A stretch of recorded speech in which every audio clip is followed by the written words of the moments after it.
Boleh jadi gaji kecil, asal penghasilan gede kan nikmat hidup itu. Nah, penghasilan ini ada yang bisa kita perkirakan. Bisa kita perkirakan. Misalnya gaji itu tadi. Kalau saya kerja, gaji saya begini. Ada rezeki yang masuk min haitsu la yahtasib. Tidak kita sangka-sangka. Tidak kita duga-duga, tahu-tahu ada saja rezeki. Datang orang bawa persoalan yang mendatangkan hasil. Sebab rezeki, jodoh, maut memang seperti bayangan. Kita uber-uber dia lari, kita diem dia diem. Kan gemesin itu. Bayang-bayang itu begitu. Kita kejar, dia lari. Rezeki juga begitu. Kita diem, dia diem. Setengah mati yang namanya rezeki kita cari, kita uber. Ngobek sampai ratusan bohong kita kerjain. Tapi memang belum waktunya, ya sulit untuk tembus. Tapi kadang-kadang giliran kita nongkrong di rumah, datang orang bawain rezeki. Itulah yang namanya rezeki. Tapi ini untuk orang yang bertakwa. Kalau tidak punya kredibilitas takwa, jangan lalu pakai ayat ini. Diberikan Allah dengan rezeki dengan jalan yang tidak disangka. Kan ada ayatnya dah, kita mah manteng aja di rumah dah. Ntar juga tuh rezeki datang. Ini fasilitas yang diberikan kepada orang yang wa may yattaqillah, bertakwa kepada Allah, yarzuqhu min haitsu la yahtasib, diberikan rezeki dengan cara yang tidak disangka-sangkanya. Al-Qur'an menjelaskan pertama, may yattaqillaha yaj'al lahu makhraja. Barang siapa yang bertakwa kepada Allah Subhanahu wa taala, maka dia akan diberikan makhraja. Makhraja itu jalan keluar dari segala macam kesulitan. Jalan keluarnya ada saja. Menurut ukuran kemampuan dia tidak mungkin, mustahil, tidak bisa, mana mungkin. Tapi pada waktunya ada saja jalan keluarnya. Termasuk jenis yang yaj'al lahu makhraja. Orang yang bertakwa kepada Allah selalu diberikan jalan keluar dari segala kesulitan yang dihadapinya. Siapa sih orangnya yang tidak pernah sulit dalam hidup ini? Siapa orang yang tidak pernah mengalami kesulitan? Tapi kadang orang menilai, itu kelihatannya hidupnya enak aja ya, kayaknya gak pernah mengalami kesulitan. Sebenarnya bukan tidak pernah mengalami kesulitan, Allah selalu memberikan jalan keluar dari segala kesulitan yang dihadapinya. Lah kalau Allah yang memberikan jalan keluar, tentu sangat mudah sekali. Orang yang bertakwa diberikan jalan keluar dari segala macam kesulitan. Satu. Yang kedua, wa yarzuqhu min haitsu la yahtasib. Dia akan diberikan rezeki oleh Allah dengan jalan yang tidak disangka-sangka. Rezekinya datang dengan cara yang tidak disangka-sangka. Gajinya mungkin kecil, tapi penghasilannya gede. Kan itu yang penting.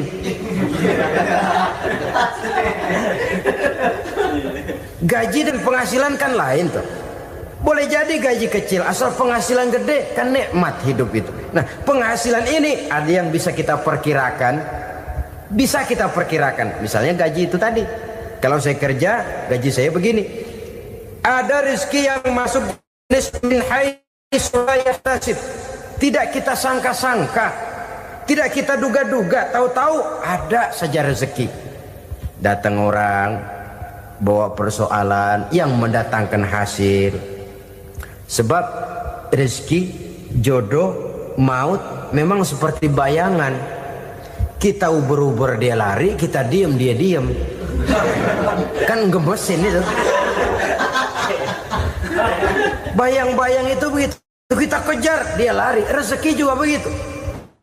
Kita diam, dia diam. Setengah mati yang namanya rezeki kita cari, kita uber. Ngobek sampai ratusan bohong kita kerjain. Tapi memang belum waktunya, ya sulit untuk tembus. Tapi kadang-kadang giliran kita nongkrong di rumah, datang orang bawain rezeki. Itulah yang namanya rezeki. Tapi ini untuk orang yang bertakwa. Kalau tidak punya kredibilitas takwa, jangan lalu pakai ayat ini. Diberikan Allah dengan rezeki dengan jalan yang tidak disangka. Kan ada ayatnya dah. Kita mah manteng aja di rumah dah. Ntar juga tuh rezeki datang. Ini fasilitas yang diberikan kepada orang yang wa may yattaqillah, bertakwa kepada Allah, yarzuqhu min haitsu la yahtasib, diberikan rezeki dengan cara yang tidak disangka-sangkanya. Maka kadar ketakwaan jangan membuat kita buruk sangka.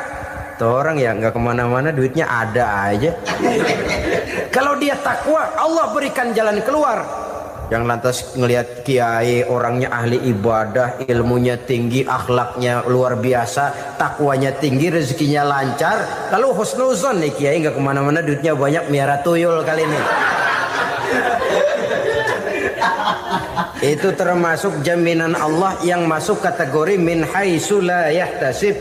Yang ketiga, yaj'al lahu min amrihi yusra, dimudahkan segala urusannya. Dimudahkan segala urusannya. Kemudian yang keempat, yukaffir anhu sayyiatihi wa yu'azzim lahu ajra, diampuni segala kesalahannya dan dibesarkan pahala kebaikan yang dikerjakannya. Maka mudah-mudahan puasa yang kita kerjakan mengantarkan kita kepada ketakwaan kepada Allah, dan takwa membuka janji Allah kepada kita di dalam kehidupan ini. Kenapa sih kita yakin Quran itu kitab suci? Pertama, ajarannya sesuai dengan fitrah manusia. Suatu kitab dinamakan suci kalau konsep ajarannya sesuai dengan fitrah. Contoh, ini laki-laki ini seneng nggak sama perempuan? Normal. Kalau nggak seneng, saya ragu-ragu. Perempuan seneng nggak sama laki-laki?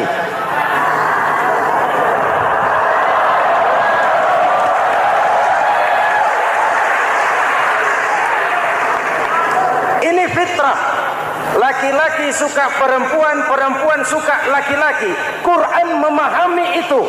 Hai laki-laki, kau senang dengan perempuan. Hai perempuan, kau suka dengan laki-laki. Oke, lewat sini, lewat pintu yang disebut nikah.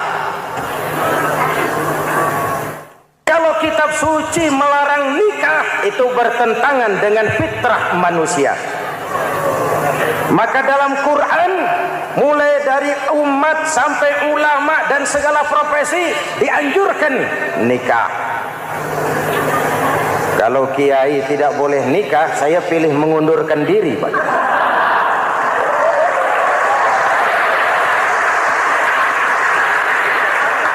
Itu bertentangan dengan fitrah.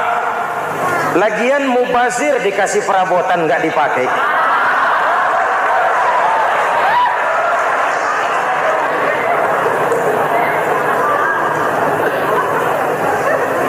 Fitrah.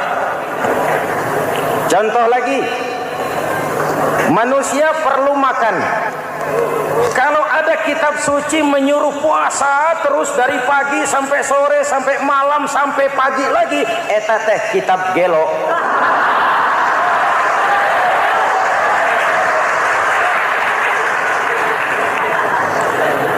Quran sesuai dengan fitrah. Puasa mulai dari imsak sampai datang waktu maghrib.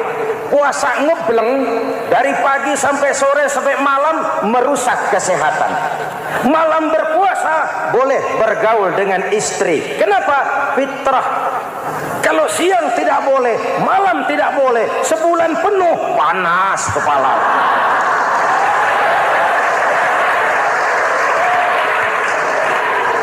Rontok rambut. Hadirin yang saya hormati, itu yang pertama. Yang kedua, kita yakini Quran sebagai kitab suci karena isinya tidak saling bertentangan, konsekuen, konsisten. Kalau ada satu kitab, di satu ayat mengajarkan Tuhan Esa, di lain ayat mengajarkan tiga, liar itu mah. kitab suci isinya paradoks? Bagaimana kitab suci isinya saling bertentangan? Di ayat manapun sekali Quran berkata Allah itu Esa, selamanya Esa.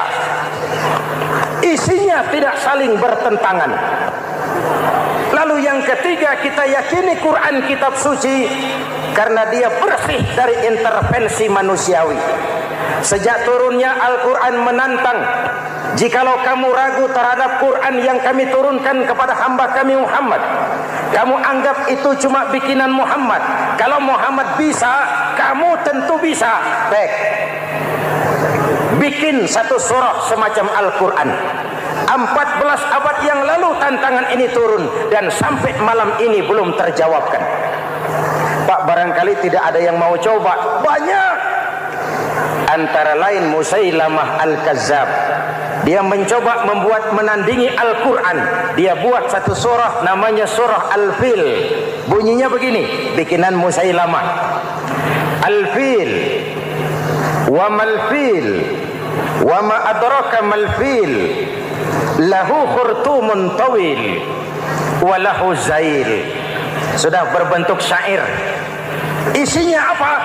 Al-fil, gajah. Wa mal-fil, apakah gajah itu? Wa ma adraka mal-fil, tahukah kamu apa itu gajah? Lahu khurtumun tawil, dia punya belalai panjang. Walahu zail, dan dia punya ekor. Enggak usah turun ayat begituan, orang tahu.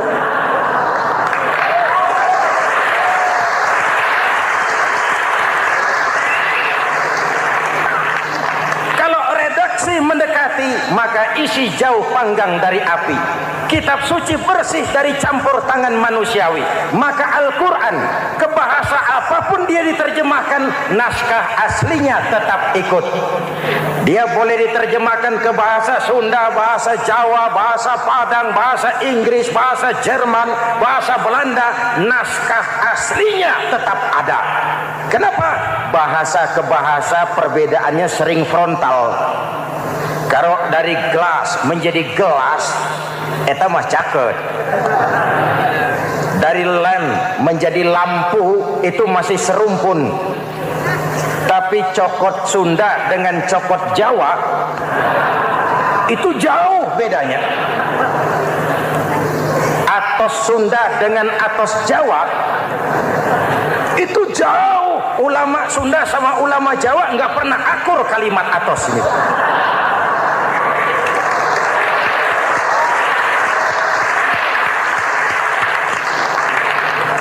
Inilah kebenaran janji Allah, inna nahnu nazzalna dzikra wa inna lahu lahafizun. Kami yang turunkan Al-Quran, kami yang akan menjaganya. Ribuan orang hafal Al-Quran. Lalu apa pesan-pesan misi utama Al-Quran? Pertama, menegakkan tauhid. Ini yang lebih dahulu, membentuk kualitas sumber daya manusia dengan menanamkan nilai-nilai keimanan, membebaskan dari ketergantungan kepada benda. Ya ayyuhan nasu ubudu rabbakumul ladzi khalaqakum. Hai manusia, Tuhanmu yang perlu kau sembah hanyalah Tuhan yang telah menciptakan kamu. Jangan menyembah Tuhan yang tidak pernah menciptakan kamu. Mengapa kau menyembah harta padahal dirimu lebih berharga dari harta? Kenapa kau menyembah pangkat dan jabatan padahal dirimu lebih berharga dari pangkat dan jabatan?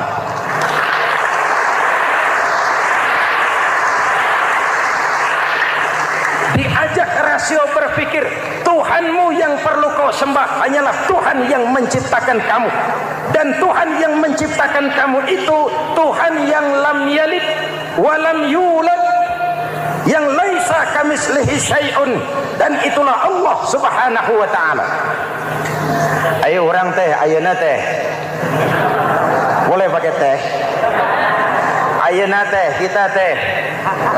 Kalau kepada syirik jali, syirik yang terang-terangan, insya Allah tidak. Nyata-nyata menyembah berhala, tidak.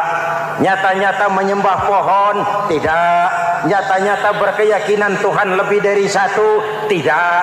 Tapi kita sering terjebak pada syirik kecil, syirik khafi, syirik yang tersamar. Saya sejak pakai cincin ini, jangankan anak gadis, nenek-nenek ngelihat saya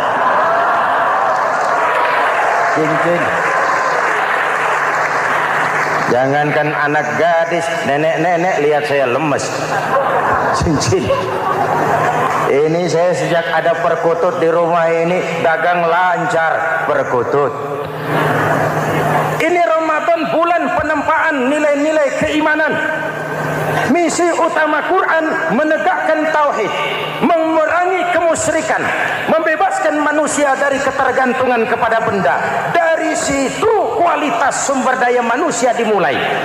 Saya sering ungkapkan selama ini sistem pendidikan kita cuma mengisi otak, bukan membentuk watak.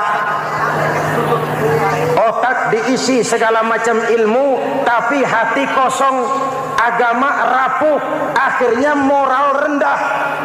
Muncul manusia-manusia yang pintar, cuma sayang tidak benar. Indonesia kita bangkrut, Indonesia kita terpuruk, Indonesia kita sakit sekarang ini kan ulahnya orang-orang yang pintar tapi tidak benar.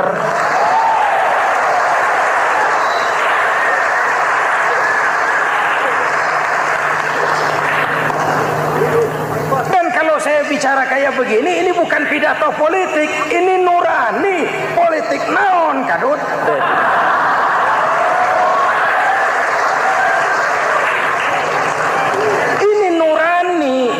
Tanggung jawab sebagai anak bangsa. Ibu bapak, saudara-saudara hadirin yang saya hormati, Rasul kalau masuk sepertiga yang akhir, sing-singkan lengan baju, hamparkan sajadah, lebih banyak di masjid daripada di rumah. Itu Rasul. Maka sepertiga yang akhir masjid makin ramai. Lihat Masjidil Haram. Lain dengan kita. Sepertiga yang akhir masjid mulai mengalami kemajuan. Safnya makin maju.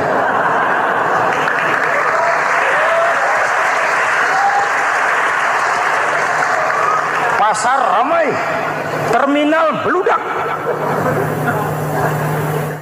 Padahal sepertiga yang akhir itu puncak. Padahal di situ nilai tambah. Dan anggap ini Ramadan terakhir yang diberikan Allah kepada kita. Kenapa? Memang tidak ada jaminan tahun depan ketemu Ramadan lagi.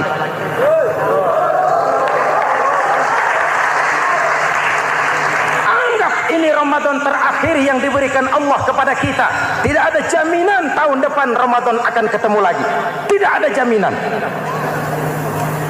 Manfaatkan peluang ini untuk melakukan pemutihan. Semua kita melakukan introspeksi. Tidak tahu kita Ramadan tahun depan nanti masih ketemu apa tidak. Sebagaimana kita tidak tahu kita masih hidup atau tidak. Hadirin yang saya hormati, misi kedua Al-Quran, persaudaraan, kebersamaan atas dasar keadilan dan kebenaran. Manusia bersuku-suku, ya. Manusia berbangsa-bangsa, memang itu diakui oleh Al-Quran. Inna khalaqnakum min dzakari wa untha wa ja'alnakum syu'uban wa qabaila. Kami ciptakan kamu dari laki-laki dan perempuan. Kami jadikan kamu bersuku-suku dan berbangsa-bangsa. Apa tujuannya? Agar kamu saling mengenal satu dengan yang lain. Persaudaraan, kebersamaan atas dasar keadilan dan kebenaran. Yang terlepas dari ras. Dari manapun orang datang, apapun warna kulitnya, dari suku apapun ia dilahirkan, kalau akidahnya sama, itu kan saudara kita.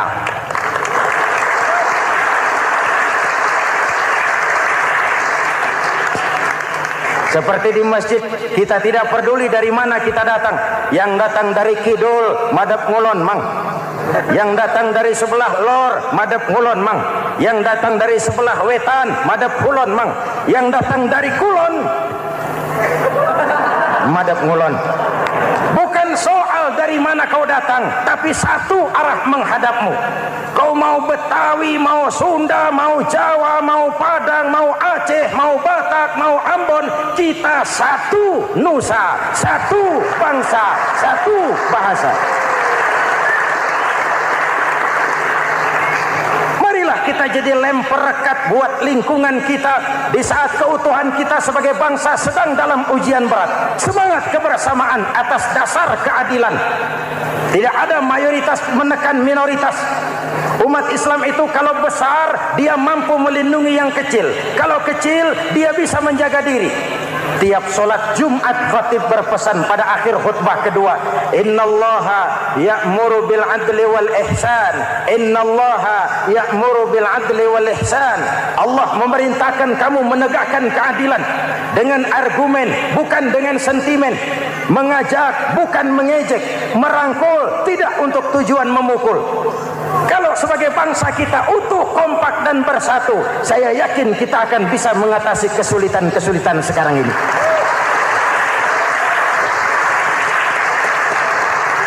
Kan kita prihatin kadang-kadang tawuran antar desa, antar RT, antar RW, antar kecamatan, sampai antar elit di atas.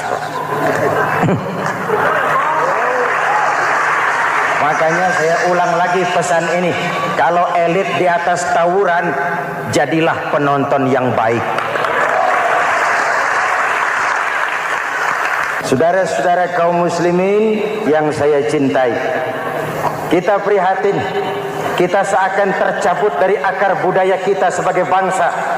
Kenapa kita yang berfalsafahkan Pancasila, kenapa kita yang berketuhanan yang Maha Esa tiba-tiba jadi beringas dan brutal? Ada maling ayam ketangkap, disiram bensin, dibakar hidup-hidup. Kok kita bisa begitu? Street justice, pengadilan jalanan mulai tegak. Iyalah kita tidak puas dengan kerja aparat kita, tapi jangan main hakim sendiri. Ini negara, bukan hutan.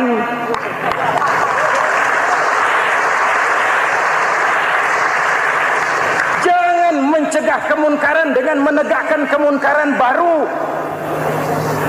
Oleh hal-hal yang sepele yang mestinya kita bisa mencari jalan keluar dengan baik. Ayo luruskan saf, rapatkan barisan, satukan langkah, tautkan hati. Kita satu umat yang satu, diikat oleh Al-Quran. Hanya dengan kebersamaan kita akan mampu menata hari esok yang lebih baik atas dasar keadilan dan kebenaran. Dulu teh Muhammad Toha teriak takbir ngadepi Belanda. Bung Tomo teriak takbir ngadepi Belanda. Ayeuna takbir ngadepi batur sadulur salembur. Nanaunan.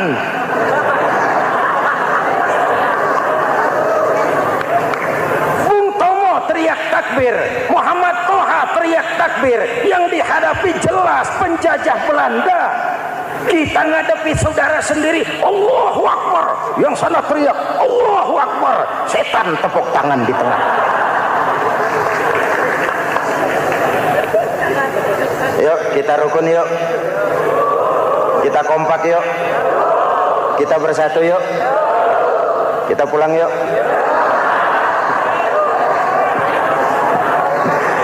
Ini misi kedua. Misi yang ketiga, Al-Quran membebaskan manusia dari gaya hidup sekuler. Quran mengingatkan, awas bung, ada hidup sesudah mati, ada akhirat sesudah dunia. Lebih untung orang yang percaya akhirat daripada yang tidak. Paling tidak hidupnya normatif. Contoh, saudara yakin akhirat ada, lalu saudara hidup baik-baik, menjauhi yang munkar, meninggalkan yang haram, saudara sujud, puasa, jihad, lalu saudara mati. Setelah mati ternyata akhirat tidak ada. Tidak ada ruginya. Paling kurang kita sudah dicatat sebagai orang baik. Sebaliknya, saudara tidak percaya sama akhirat, lalu hidup seenaknya, judi, mabuk, zina, nipu orang, korupsi, tenggelam dalam kemunkaran, lalu mati. Setelah mati ternyata akhirat ada. Baik, kemana anjen? Lebih untung orang yang percaya akhirat ketimbang yang tidak. Hidupnya ada rem. Iya Pak, saya kepengen banyak uang, tapi kalau main judi nanti di akhirat bagaimana? Iya, saya kepengen jadi orang kaya, tapi kalau korupsi, nipu orang, buka peternakan tuyul, nanti di akhirat bagaimana? Gaya hidup yang berkeseimbangan. Ada hidup sesudah mati dan ada akhirat sesudah dunia. Yang keempat, Quran membebaskan manusia dari belenggu kebodohan. Quran ayat yang pertama turun sudah berkata, Iqra, baca, kamu jangan jadi bodoh. Kebodohan menimbulkan kemiskinan, kemiskinan mendekatkan kepada kekufuran. Yang kelima, ini kado buat ibu-ibu. Quran mengangkat harkat, derajat dan martabat kaum wanita. Sebelum Quran turun, sebelum Islam datang, nasib wanita sangat menyedihkan. Dilahirkan hanya untuk melahirkan. Kalaupun berperan, peranannya tidak lebih segitiga. Dapur, sumur, kasur. Kasur, sumur, dapur. Dapur, sumur, kasur. Wanita dilecehkan, sekadar alat pemuas nafsu. Datang Islam, Rasul terenyuh. An-nisa imadul bilad. Wanita adalah tiangnya negara. Jikalau baik wanita, baik negara. Jikalau rusak wanita, hancur negara. Karena wanita, negara jaya. Betul? Karena wanita, negara hancur. Betul? Maka wanita adalah bidadari yang kadang-kadang setan. Kadang-kadang.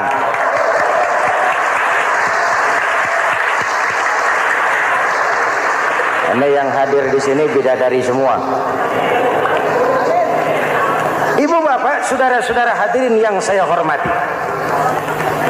Lalu bagaimana sikap kita terhadap Al-Quran?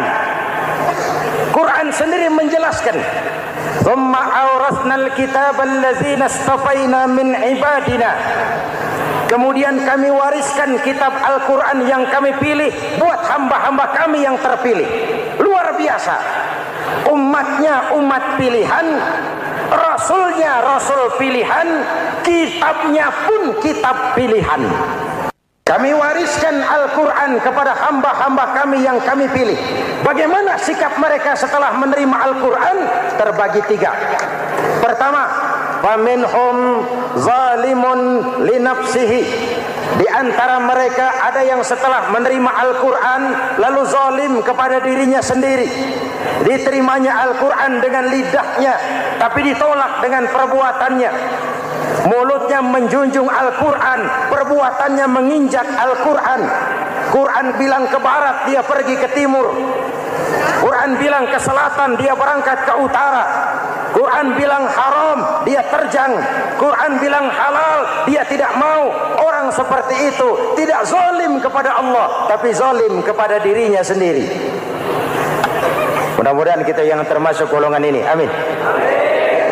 Yang kedua, wa minhum muqtasid. Di antara mereka ada yang menerima Quran 50-50. Separuh-separuh. Yang enak dilaksanakan, yang berat ditinggal. Padahal pada sisi lain Quran mengajarkan masuklah ke dalam Islam secara total. Kafah, jangan separuh-separuh. Ini watak munafik.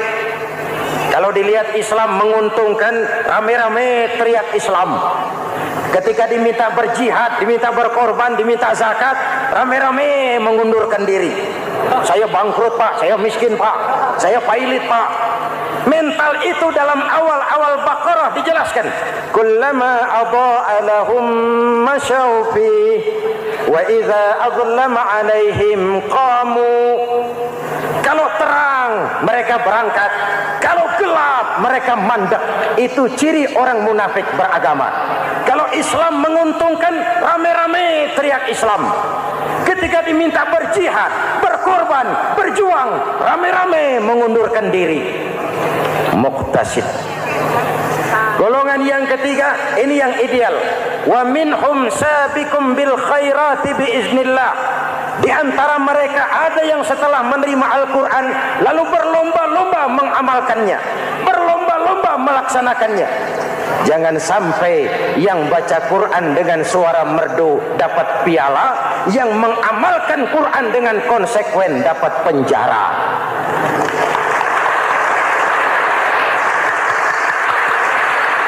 Itu ironi, itu menyedihkan, itu memilukan, dan itu memalukan.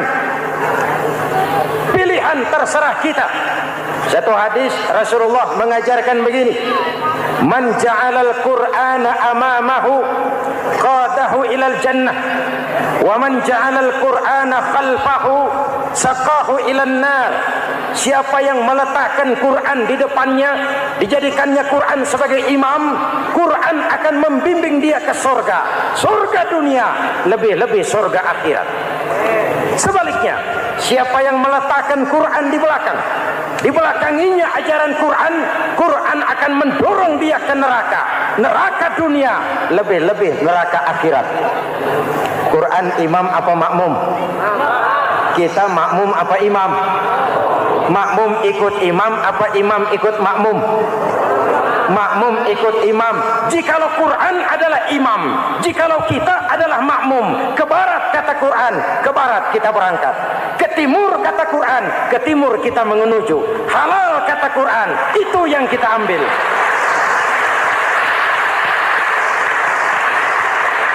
Mari kita jadikan Ramadan sebagai bulan di mana sedikit demi sedikit kita berupaya kembali menjadi generasi yang Qurani.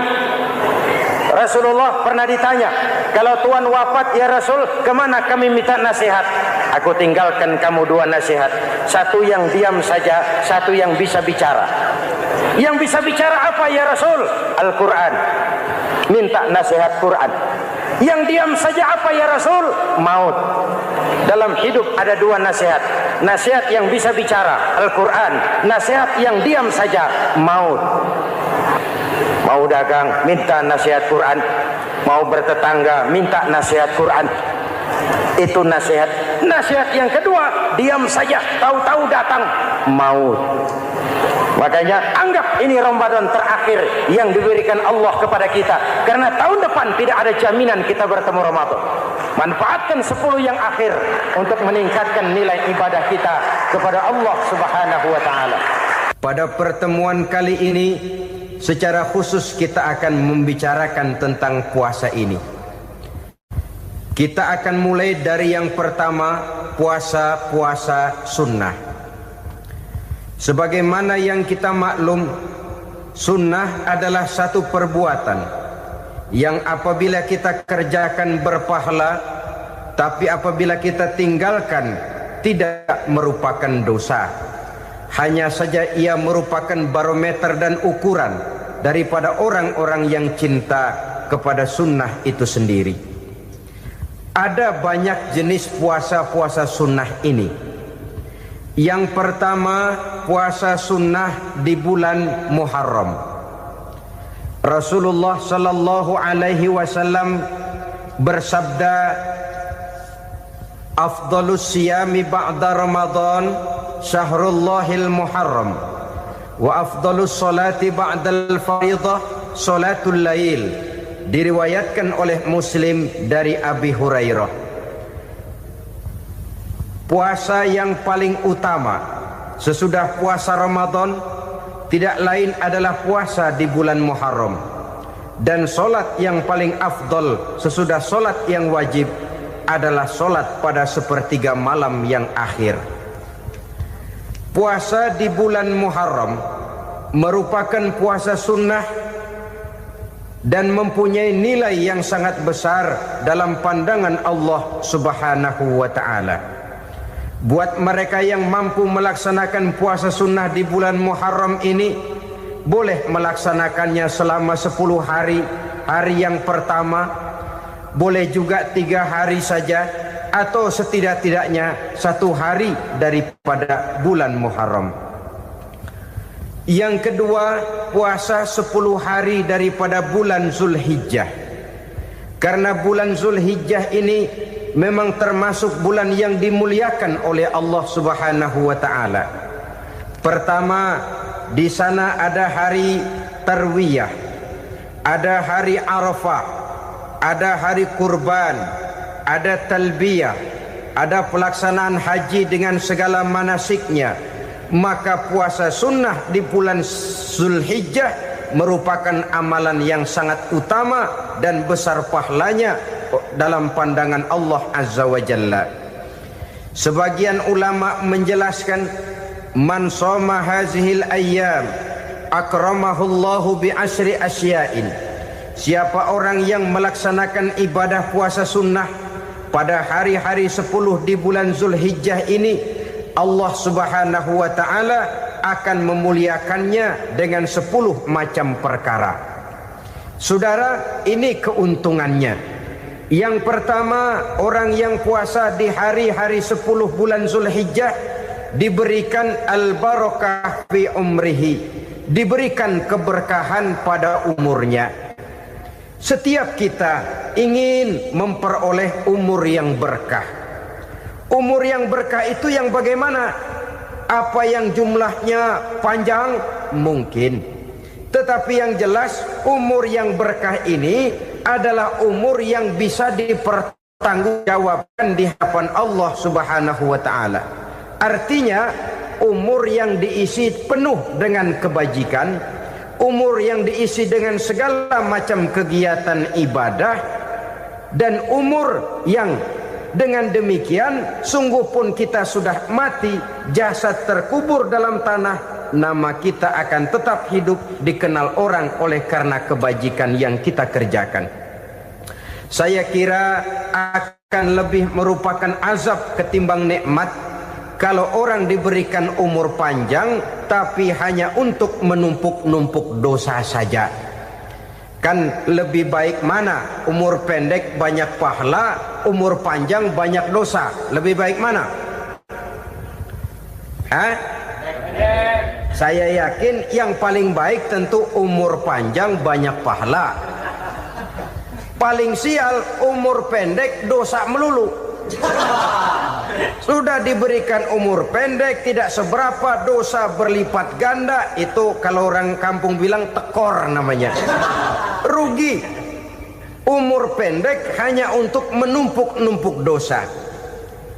Boleh jadi kalau umat-umat zaman dulu, saudara, mereka diberikan umur panjang. Nabi Adam, kita tahu Nabi Adam itu 2000 tahun umurnya.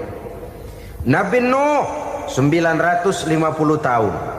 Umatnya ya rata-rata segitu itu. Nah, kalau mereka misalnya punya umur 800 tahun, lalu 200 tahun mereka melakukan dosa, kan masih punya restan 600 tahun untuk taubat. Karena umurnya diberikan jatah panjang. Kita ini oleh Allah Subhanahu wa taala, umat Nabi Muhammad ini umurnya pendek-pendek.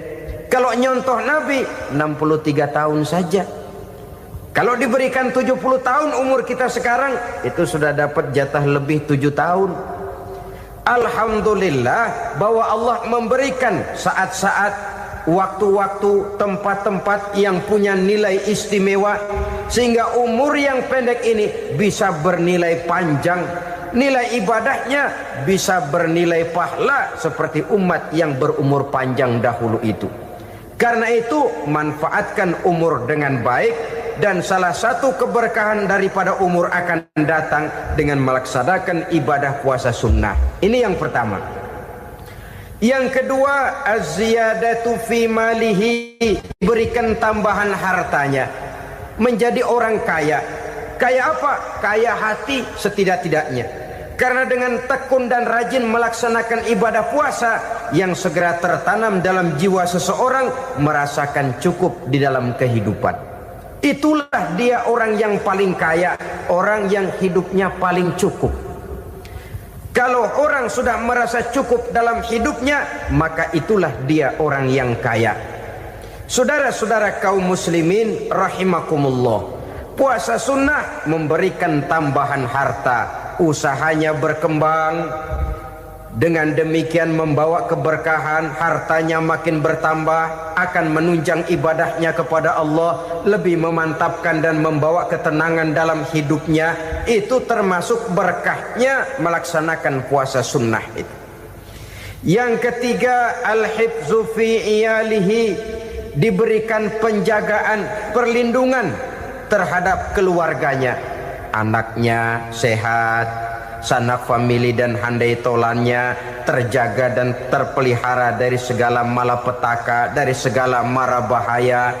Kesehatannya terjamin dan terpelihara. Itu sudah merupakan modal yang sangat besar di dalam kita mengarungi kehidupan.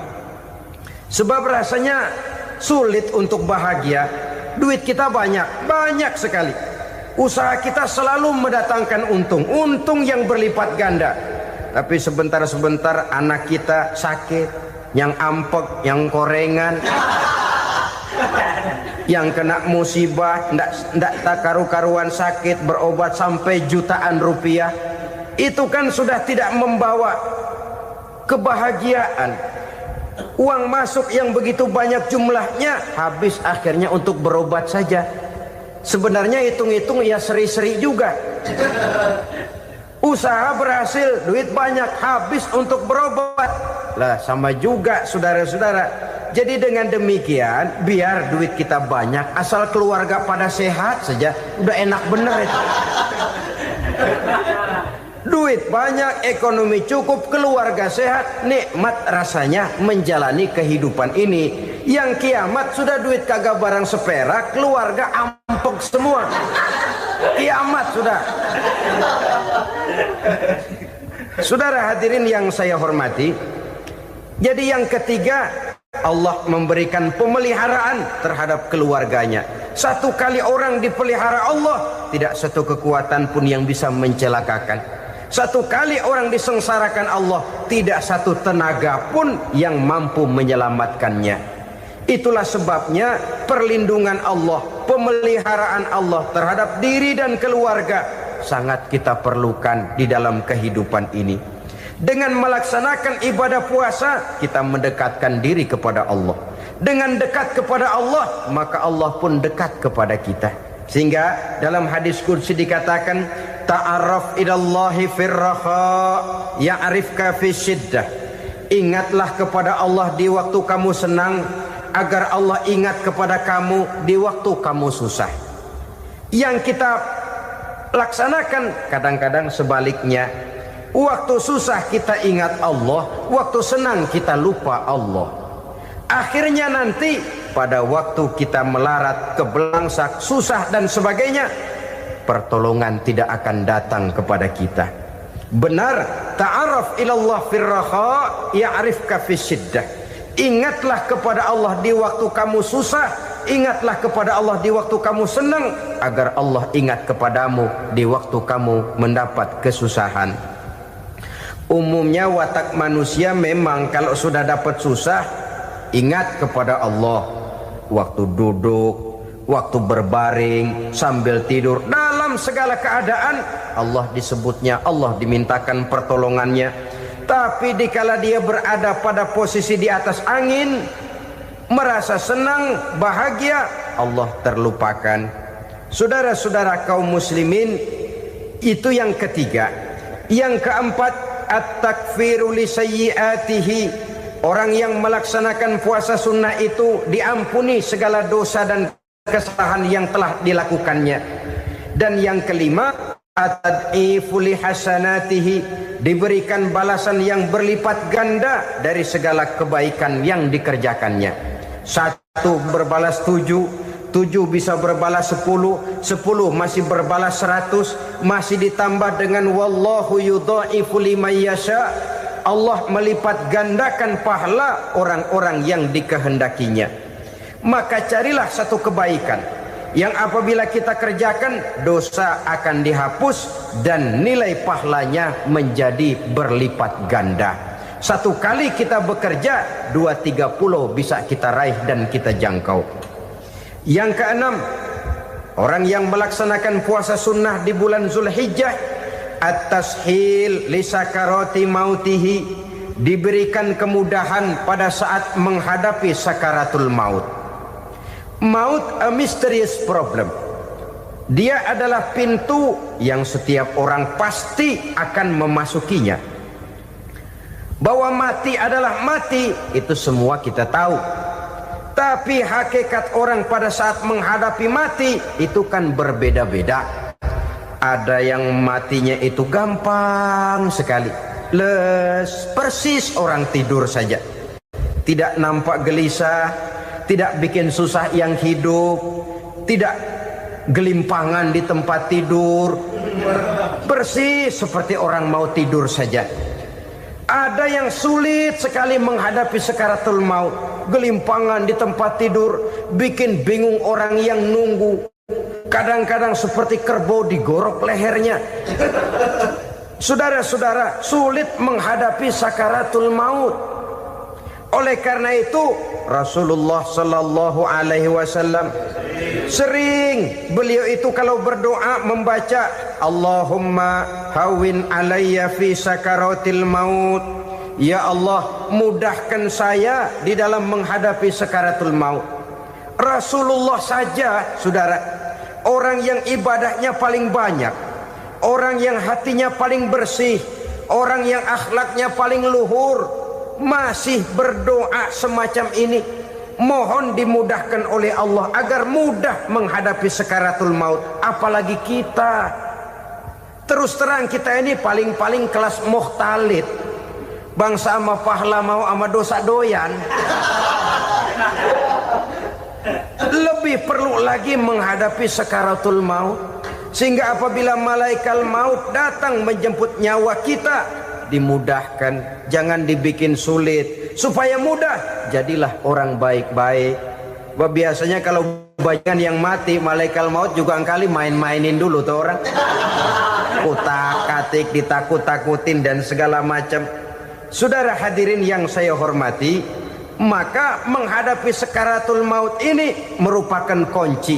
Apakah seseorang bisa husnul khatimah atau bisa su'ul khatimah? Salah satu jalan untuk memudahkan diri menghadapi sakaratul maut, melaksanakan puasa sunnah di bulan Zulhijjah ini. Yang ketujuh, ad-diya'u li zulumati qabrihi, diberikan terang di alam kuburnya. Kubur, saudara tahu, saudara tentu sering lihat orang dimasukkan ke liang lahat, ditutup dengan papan, dinding ari kata kita di kampung, lalu diuruk lagi dengan tanah. Dalamnya liang lahat, gelapnya liang lahat, gelapnya diuruk dengan tanah, gelapnya di dalam kubur, tiga gelap yang menjadi satu. Bapak moyangnya gelap.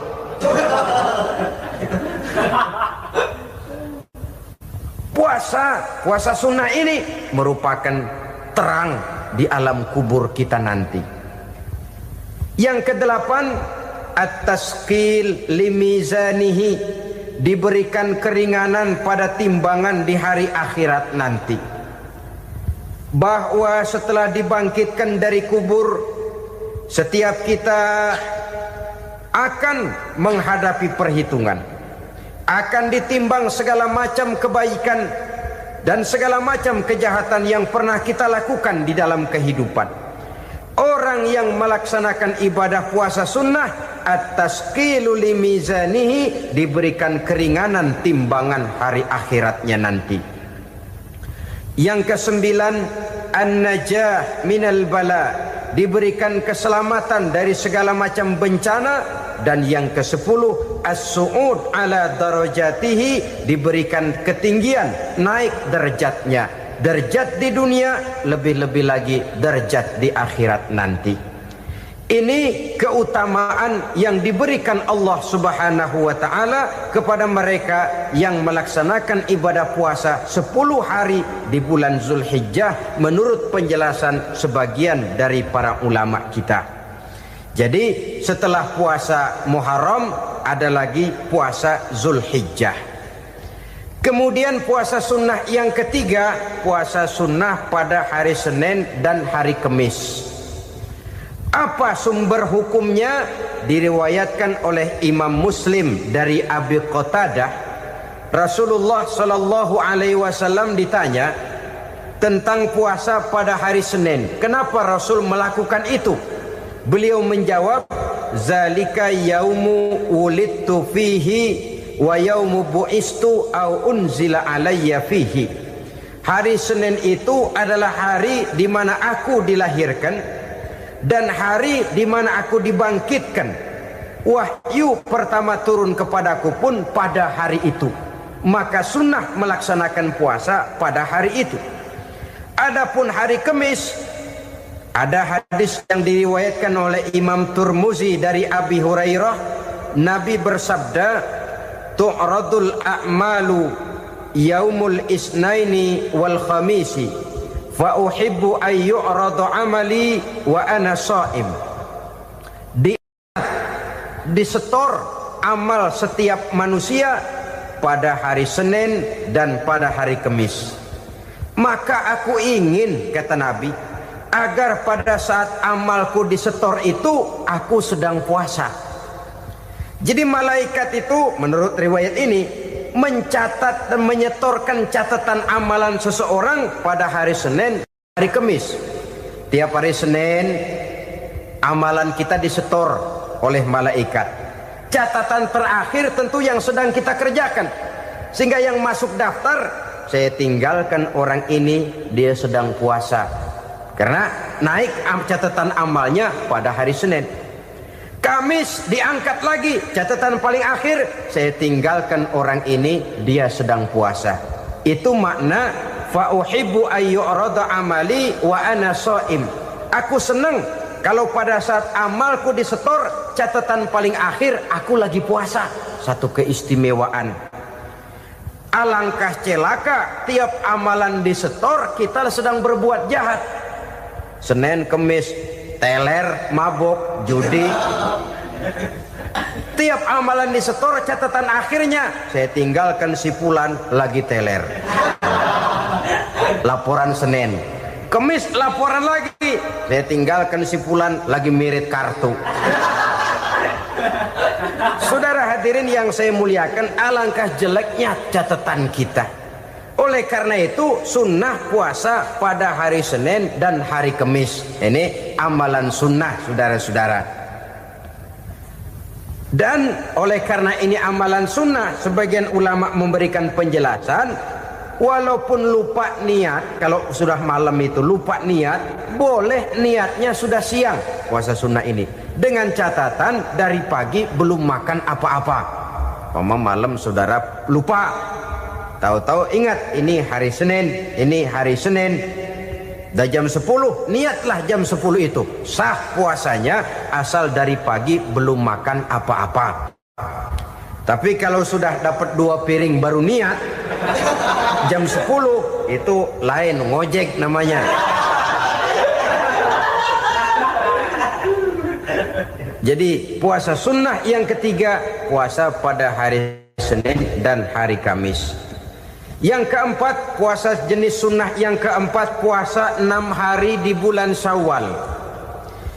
Diriwayatkan oleh Imam Muslim dari Abi Ayyub bahwa Nabi bersabda, man shoma ramadhana summa atba'ahu sittan min Syawal kana kasyamid dahri.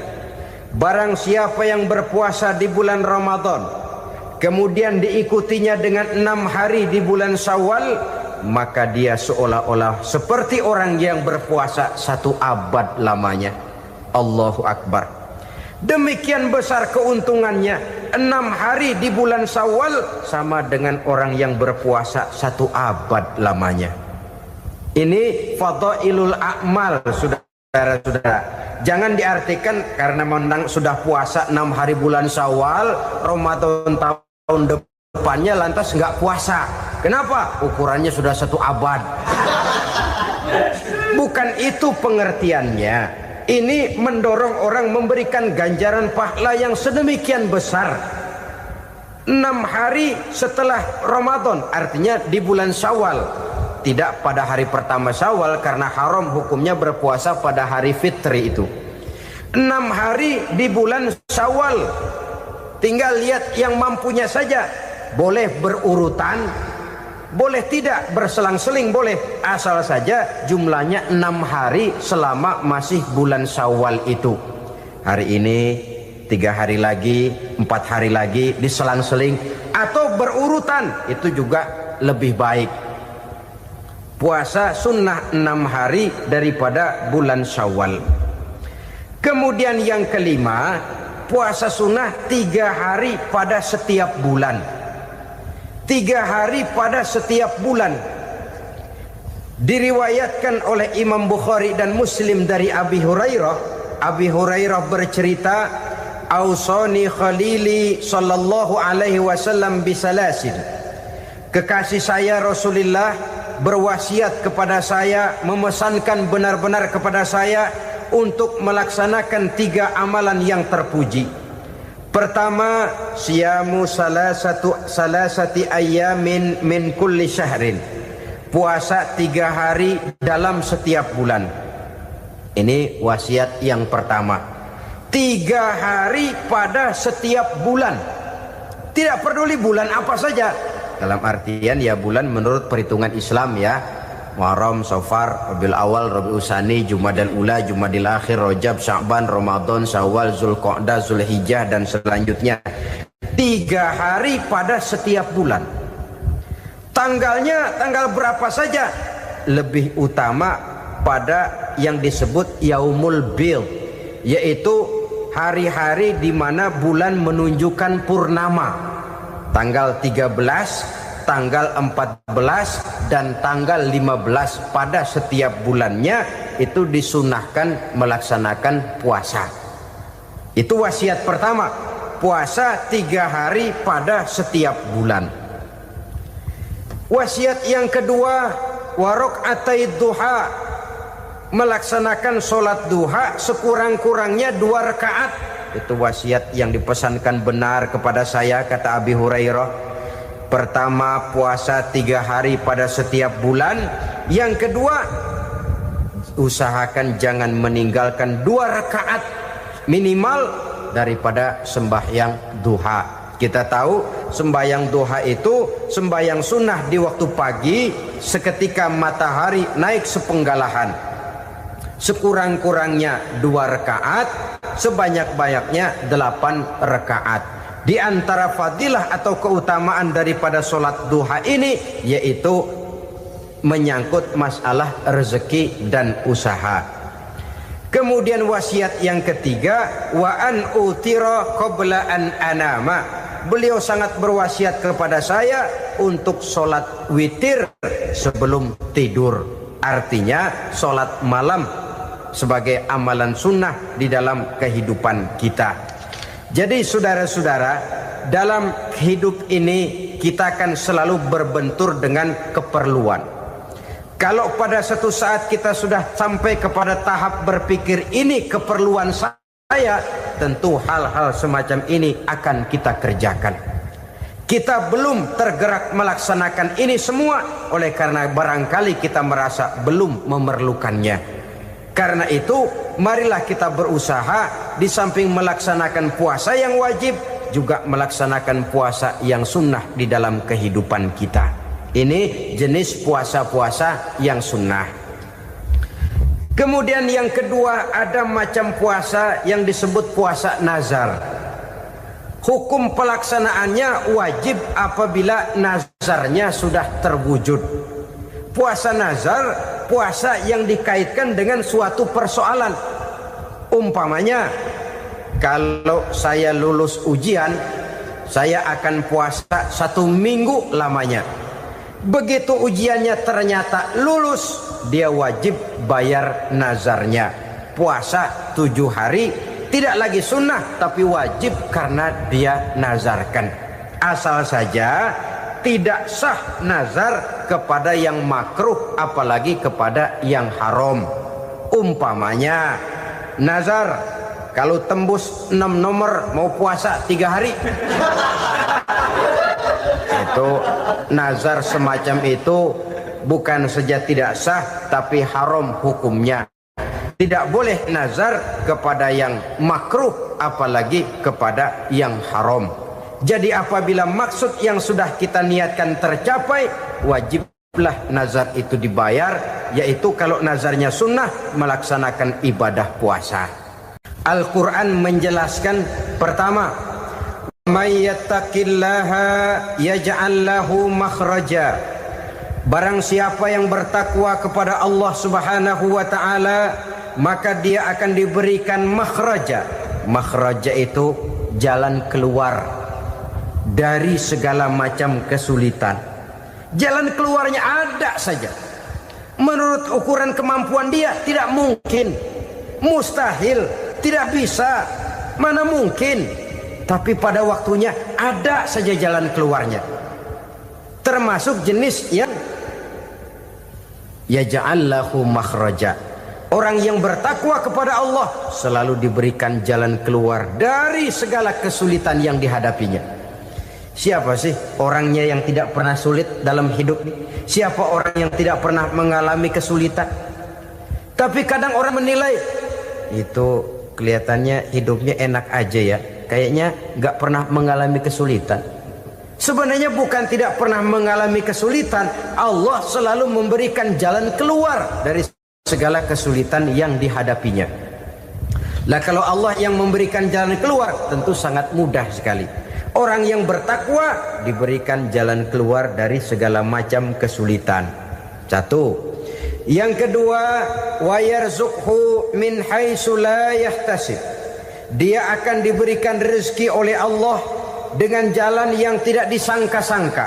Rezekinya datang dengan cara yang tidak disangka-sangka. Gajinya mungkin kecil, tapi penghasilannya gede. Kan itu yang penting. Gaji dan penghasilan kan lain tuh. Setiap orang menginginkan kebahagiaan, dan tidak seorang pun menginginkan kesengsaraan dalam kehidupan ini. Namun nyatanya tidak setiap orang yang ingin bahagia mengetahui jalan yang harus ditempuhnya untuk sampai kepada kebahagiaan itu. Maka pada kesempatan pertemuan kali ini saya ingin menyampaikan sebuah hadis dari junjungan kita baginda Nabi besar Muhammad sallallahu alaihi wasallam yang termuat dalam kitab Mukhtarul Ahadits An-Nabawiyah, di mana beliau bersabda, arba'un min sa'adatil mar'i. Ada 4 perkara yang merupakan tanda dari orang bahagia. Saya mau tanya, di antara saudara-saudara yang hadir di sini, apa ada yang kepengen jadi orang sengsara? Ya. Seluruhnya tentu ingin mendapatkan kebahagiaan. Maka menurut resep dari Nabi kita, tanda orang bahagia itu 4. Jadi kalau saudara ingin bahagia, harus mempunyai 4 perkara ini. Yang pertama, orang bahagia itu kata Nabi, darun wasi'un. Punya rumah biar bagus asal gede. Enak ngaturnya. Daripada sudah punya rumah kecil, adanya di pinggir kali, gubuk, kalau hujan bocor, miring lagi, kiamat.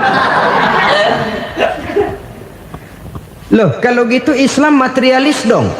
Hadis ini boleh diartikan dengan makna hakiki, arti yang sebenarnya. Boleh diartikan dengan makna majazi, arti kiasan. Kalau dia diartikan dengan arti kias, maka yang dimaksud darun wasi'un ay qalbun wasi'un. Rumah yang luas tidak lain daripada hati yang lapang. Karena di situ kunci kebahagiaan yang sebenarnya. Walaupun kita cuma tinggal di petak berukuran 2 kali 3 meter, kalau hati kita luas rasanya rumah itu. Tapi biar rumah kita halamannya saja puluhan ribu hektar, ada kolam renangnya, kamar tidurnya tidak lagi terhitung. Kalau hati yang menempati rumah itu sempit, maka akan terasa sempit jugalah rumah itu. Tempat bergantungnya tidak lain adalah hati.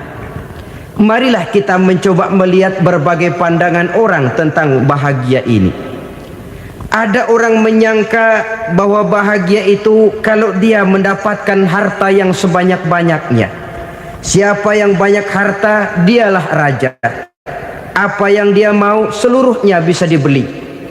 Keamanannya, dia bisa menyewa petugas. Seluruh fasilitas untuk menyenangkan kehidupannya bisa dibeli. Pendeknya, hartalah segala-galanya dalam kehidupan. Sampai ada pepatah mengatakan, innad darahima fil amakini kulliha taksur rijala mahabatan wa jalala. Sesungguhnya harta, dinar, dirham, uang di mana-mana selalu bikin hebat orang yang memilikinya. Coba lihat, orang yang punya duit sama yang enggak punya duit, jangan gaya hidupnya, gaya jalannya aja lain. Wahia lisanun liman arada fasahatan, wahia silahun liman arada qitala. Uang adalah senjata yang paling ampuh bagi orang yang mau pergi perang, dan lidah yang paling fasih bagi orang yang mau bicara. Kalau bicara dengan lidah macet, cobalah bicara dengan harta, lancar. Sampai ada pepatah demikian, segalanya bisa diatur dengan harta. Maka di kalangan orang yang berpandangan semacam itu, seluruh kegiatan hidupnya hanya terfokus kepada bagaimana mengumpulkan harta yang sebanyak-banyaknya. Tidak peduli halal haram, tidak kenal sore pagi siang dan malam, tidak sempat sujud, jauh dari agama, jauh dari kehidupan yang bersifat ruhaniyah, jauh dari Allah dan sebagainya. Sampai dalam Al-Quran dikelompokkan dalam kelompok yang dinamakan lumazah.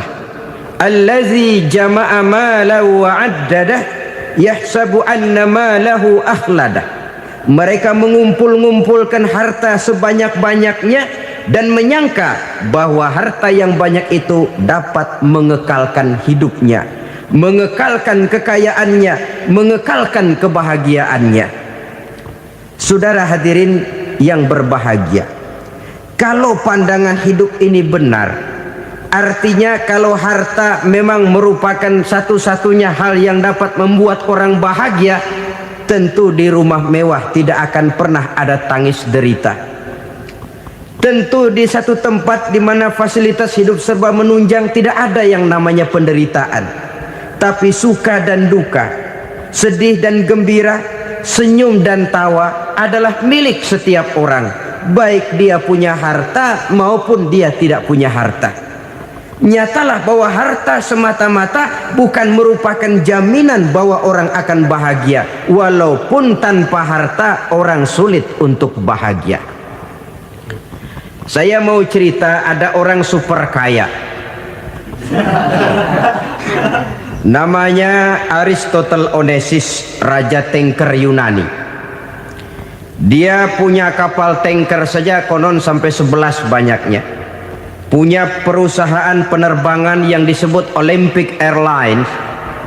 Punya hotel di berbagai kota besar di dunia ini, sejak dari New York, London, Paris, Rome dan sebagainya. Bahkan punya pulau yang dia namakan Pulau Scorpio. Ini kan namanya sudah kaya nggak tanggung-tanggung, punya pulau.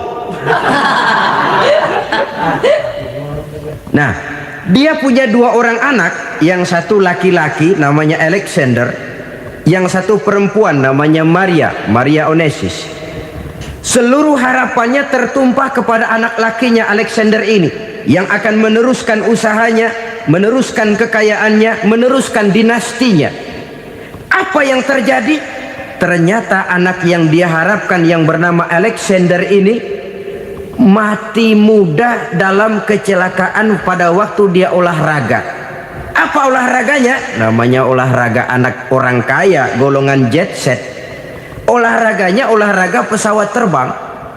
Jatuh, ya nggak kapungut, habis mati.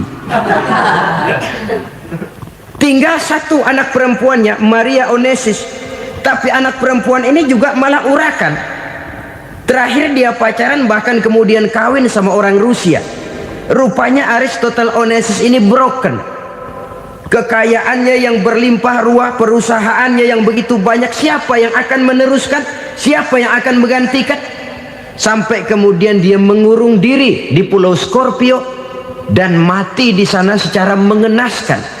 Seorang multijutawan, seorang yang super kaya, mati menyendiri di pulau sepi. Ibarat kata pepatah, anak ayam mati di lumbung. Bukan kekurangan makanan, keurugan makanan. Begitu kehidupan Aristotle Onassis. Dan banyak orang-orang yang sudah demikian kaya sampai dibingungkan oleh kekayaannya sendiri. Telusurilah kehidupan David Rockefeller misalnya, Henry Ford misalnya, Adnan Khashoggi misalnya, multi jutawan yang kadang-kadang dibuat keder oleh kekayaannya sendiri. Pantas ketika Imam Ali ditawarkan orang, "Ya Ali, kalau kepadamu disuruh pilih ilmu atau harta, kau pilih mana?" Ya jelas pilih ilmu dong. Kenapa? Pertama, ilmu kalau kita berikan kepada orang lain tambah, tapi harta kalau kita berikan kepada orang lain kurang. Saudara punya uang 10.000, dibagi orang 5.000, jelas uang saudara berkurang. Tapi saudara punya ilmu diberikan kepada orang lain bisa, saudara pun makin mantep. Tidak lantas jadi bodoh karena ngajarin orang. Saudara bisa Fatihah lalu mengajarkan orang Fatihah, orang bisa, saudara pun makin hafal. Tidak lantas setelah diajarin orang ilmunya hilang. Begitu datang dia minta orang, "Tolong ajarin saya Fatihah," udah habis, nggak ada.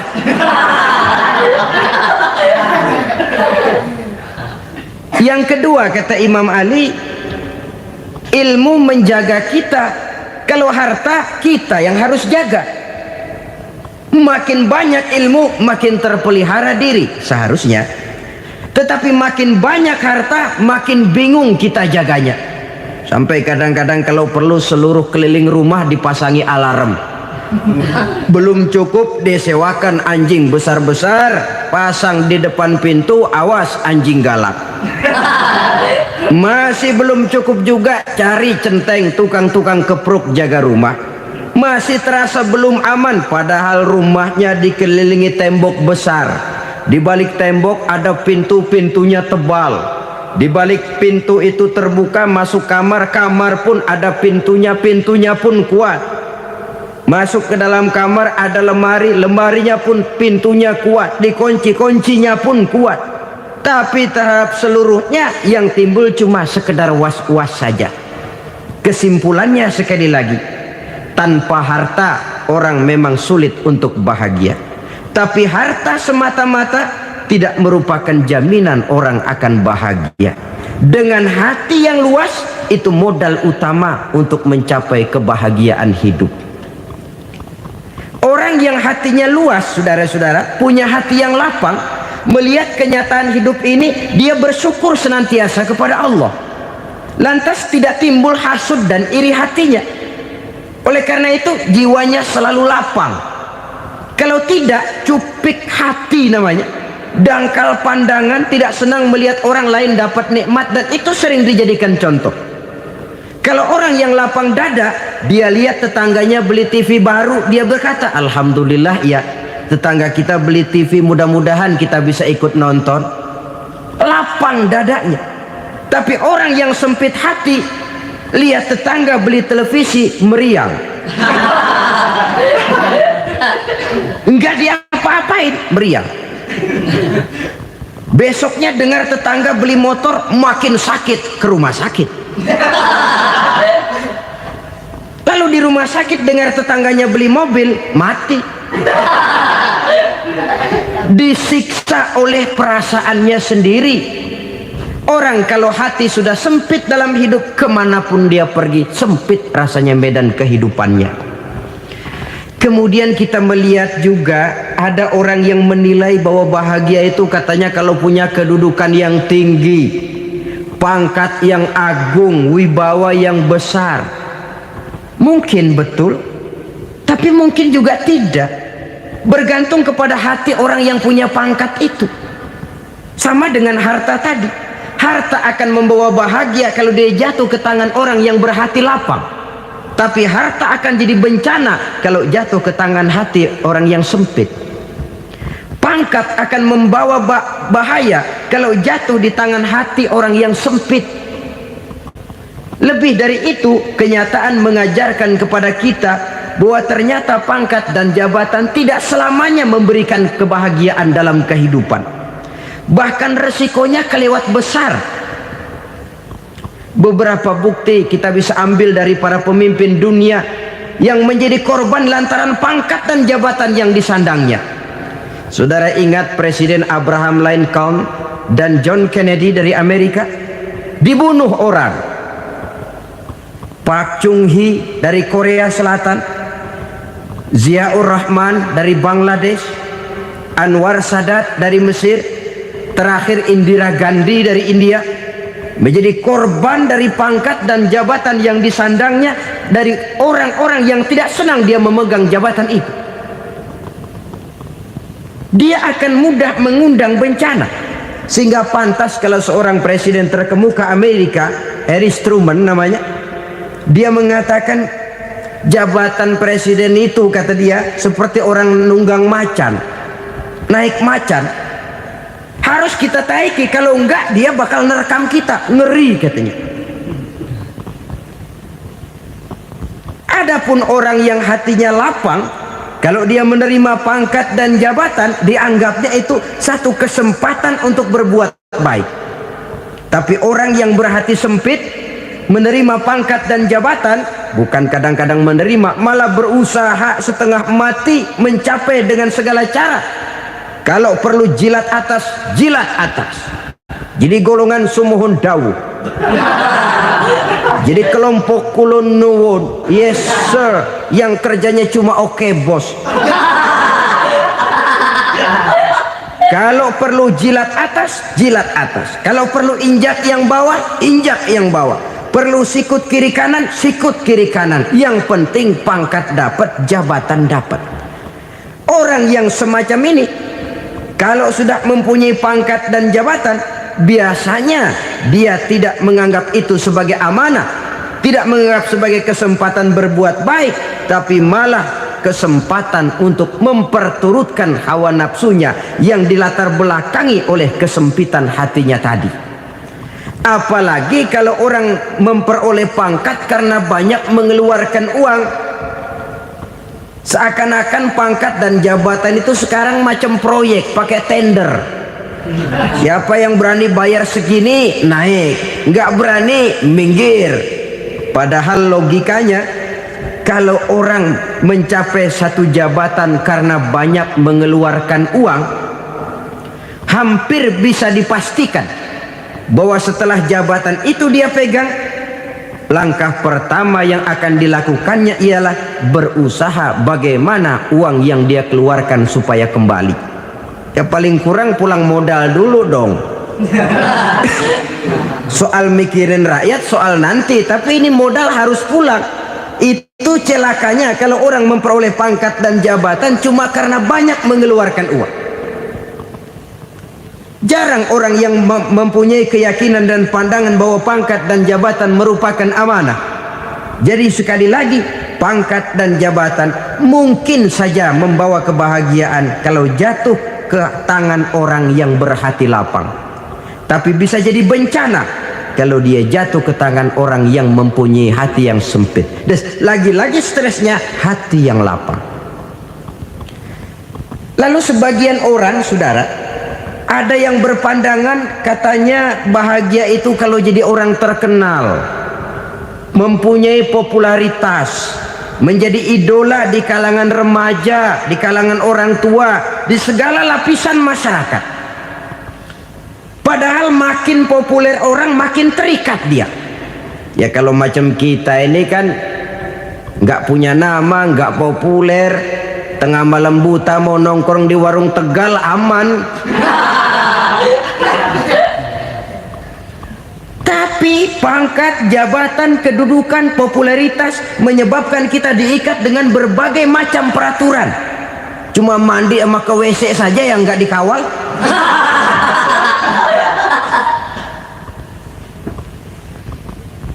Benarkah popularitas, ketenaran membawa kebahagiaan? Mungkin ya, tapi mungkin juga tidak. Kenapa? Banyak orang-orang populer yang mengakhiri hidupnya secara tragis. Kita ambil beberapa nama. Di Amerika tahun 60-an ada bintang seksi paling terkenal yang dijuluki seks bom, bom seksi. Sampai sekarang jadi legenda, namanya Marilyn Monroe. Singkatan double-nya itu inisialnya MM, Marilyn Monroe. Terkenal, top, sampai dia mati tahun 62. Namanya sekarang masih saja dibicarakan orang. Kenapa dia bunuh diri? Tidak punya hartakah dia? Banyak. Kurang populerkah dia? Seluruh dunia mengenalnya. Sejak rakyat kecil sampai pejabat tinggi dia punya hubungan. Kenapa? Jenuh. Dia terlahir dalam keadaan yatim. Setelah itu tidak lama dia berangkat remaja, ibunya meninggal. Pindah dari wanita asuh ke wanita asuh sampai 12 orang ibu angkatnya. Dan kekecewaan yang paling parah, setiap laki-laki yang dekat dengannya hanya seperti kapal berlabuh. Datang dan pergi silih berganti, padahal dia merindukan seseorang yang bisa melindungi hidupnya. Dia rindukan itu dan dia tidak pernah menemukan.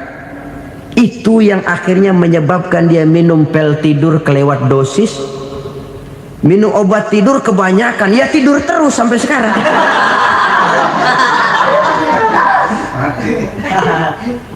Dia mengakui, saya telah memiliki ketenaran, tapi saya tidak pernah hidup dalam ketenaran itu. Saya pandai main sandiwara, tapi saya ingin hidup dalam alam yang real sebagaimana umumnya orang. Itu yang dia rindukan. Menyusul jejak yang namanya Marilyn Monroe ini, Billie Holiday, saudara kenal tentu, di rumah sakit dirawat. Dia juga minum obat overdosis, mati lagi. Jimi Hendrix minum obat tidur overdosis kelewat batas, mati lagi. Lalu yang menghanyutkan diri di danau, Janis Joplin dan Brian Jones. Ini orang-orang populer, orang-orang terkemuka yang mengakhiri hidup secara tragis, bukan karena tidak terkenal, mungkin karena sudah saking terkenalnya. Contoh paling belakangan, Bruce Lee. Wah, ini tukang-tukang kepruk tentu kenal siapa dia. Sampai sekarang pun tabir kematiannya masih merupakan misteri. Dan yang masih hidup juga menunjukkan gejala yang aneh. Michael Jackson, rumahnya di Beverly Hills itu dijaga sedemikian rupa, dan dia selalu curiga kepada setiap makanan harus steril, bersih dari segala macam kimia. Kemana dia pergi, itu tukang-tukang kepruk sudah selalu menjaga dan mengawal, dan dia seakan takut menunjukkan mukanya yang asli. Hingga kalau tampil ke tengah di luar show, dia kadang memakai pakaian yang tidak menunjukkan dia yang sebenarnya, takut dikenali orang. Ternyata popularitas sering jadi momok yang meracuni kehidupan manusia. Oleh karena itu, benarlah junjungan kita pada saat beliau mengajarkan orang akan bahagia kalau dia mempunyai hati yang lapang.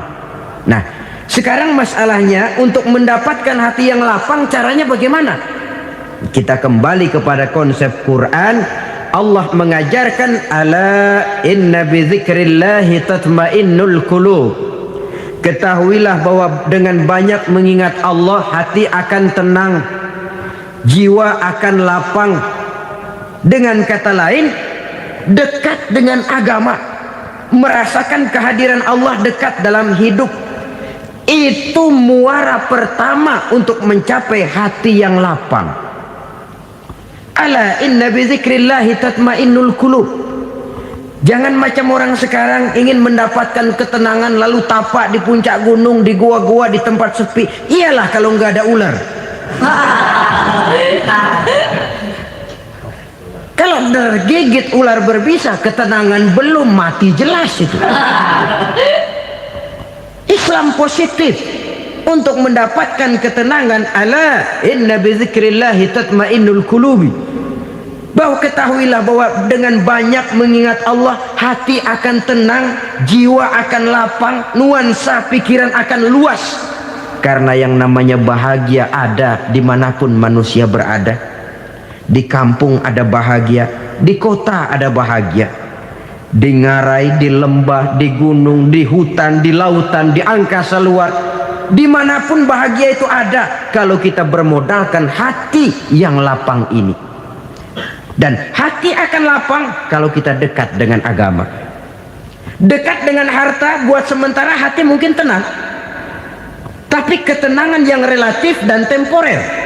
Apalagi orang tiap kali tambah harta, tiap kali tambah rencana, itu wajar. Mungkin sebelumnya saudara berpikir, kalau punya duit 5.000 enak nih. Begitu punya duit 5.000, aduh sayang kalau 10.000 aja. Tiap kali tambah harta, tiap kali lain rencana. Makin banyak rencana, makin menjauhkan kita dari yang namanya ketenangan. Padahal ketenangan merupakan unsur utama untuk mencapai bahagia. Dan ketenangan itu bermuara dalam hati manusia. Tengoklah kehidupan ini. Orang yang banyak harta dengan orang miskin, berbedakah rasa sakit yang mereka tanggungkan? Rasanya tidak. Walaupun si kaya tidur di kasur empuk berselimutkan sutra mahal, sementara si miskin meringkuk di balai bambu yang keras dan kasar. Apabila maut datang, dia juga tidak pernah pilih bulu. Maut datang menjemput si kaya di singgasana keemasannya, dikelilingi oleh para pengasuh, dayang dan inang serta para pengawal. Dan maupun datang menjemput si miskin papa sehingga ia tergelepar di tepian jalan. Kedua-duanya bernama mati. Kalau nyata bahwa sakit yang ditanggung si kaya tidak beda dengan sakit yang ditanggung si miskin, bukan harta semata yang membuat orang bahagia. Hati yang tenang, jiwa yang lapang penuh kedamaian karena banyak berzikir dan mengingat Allah, itu merupakan modal utama untuk mencapai sesuatu yang bernama bahagia.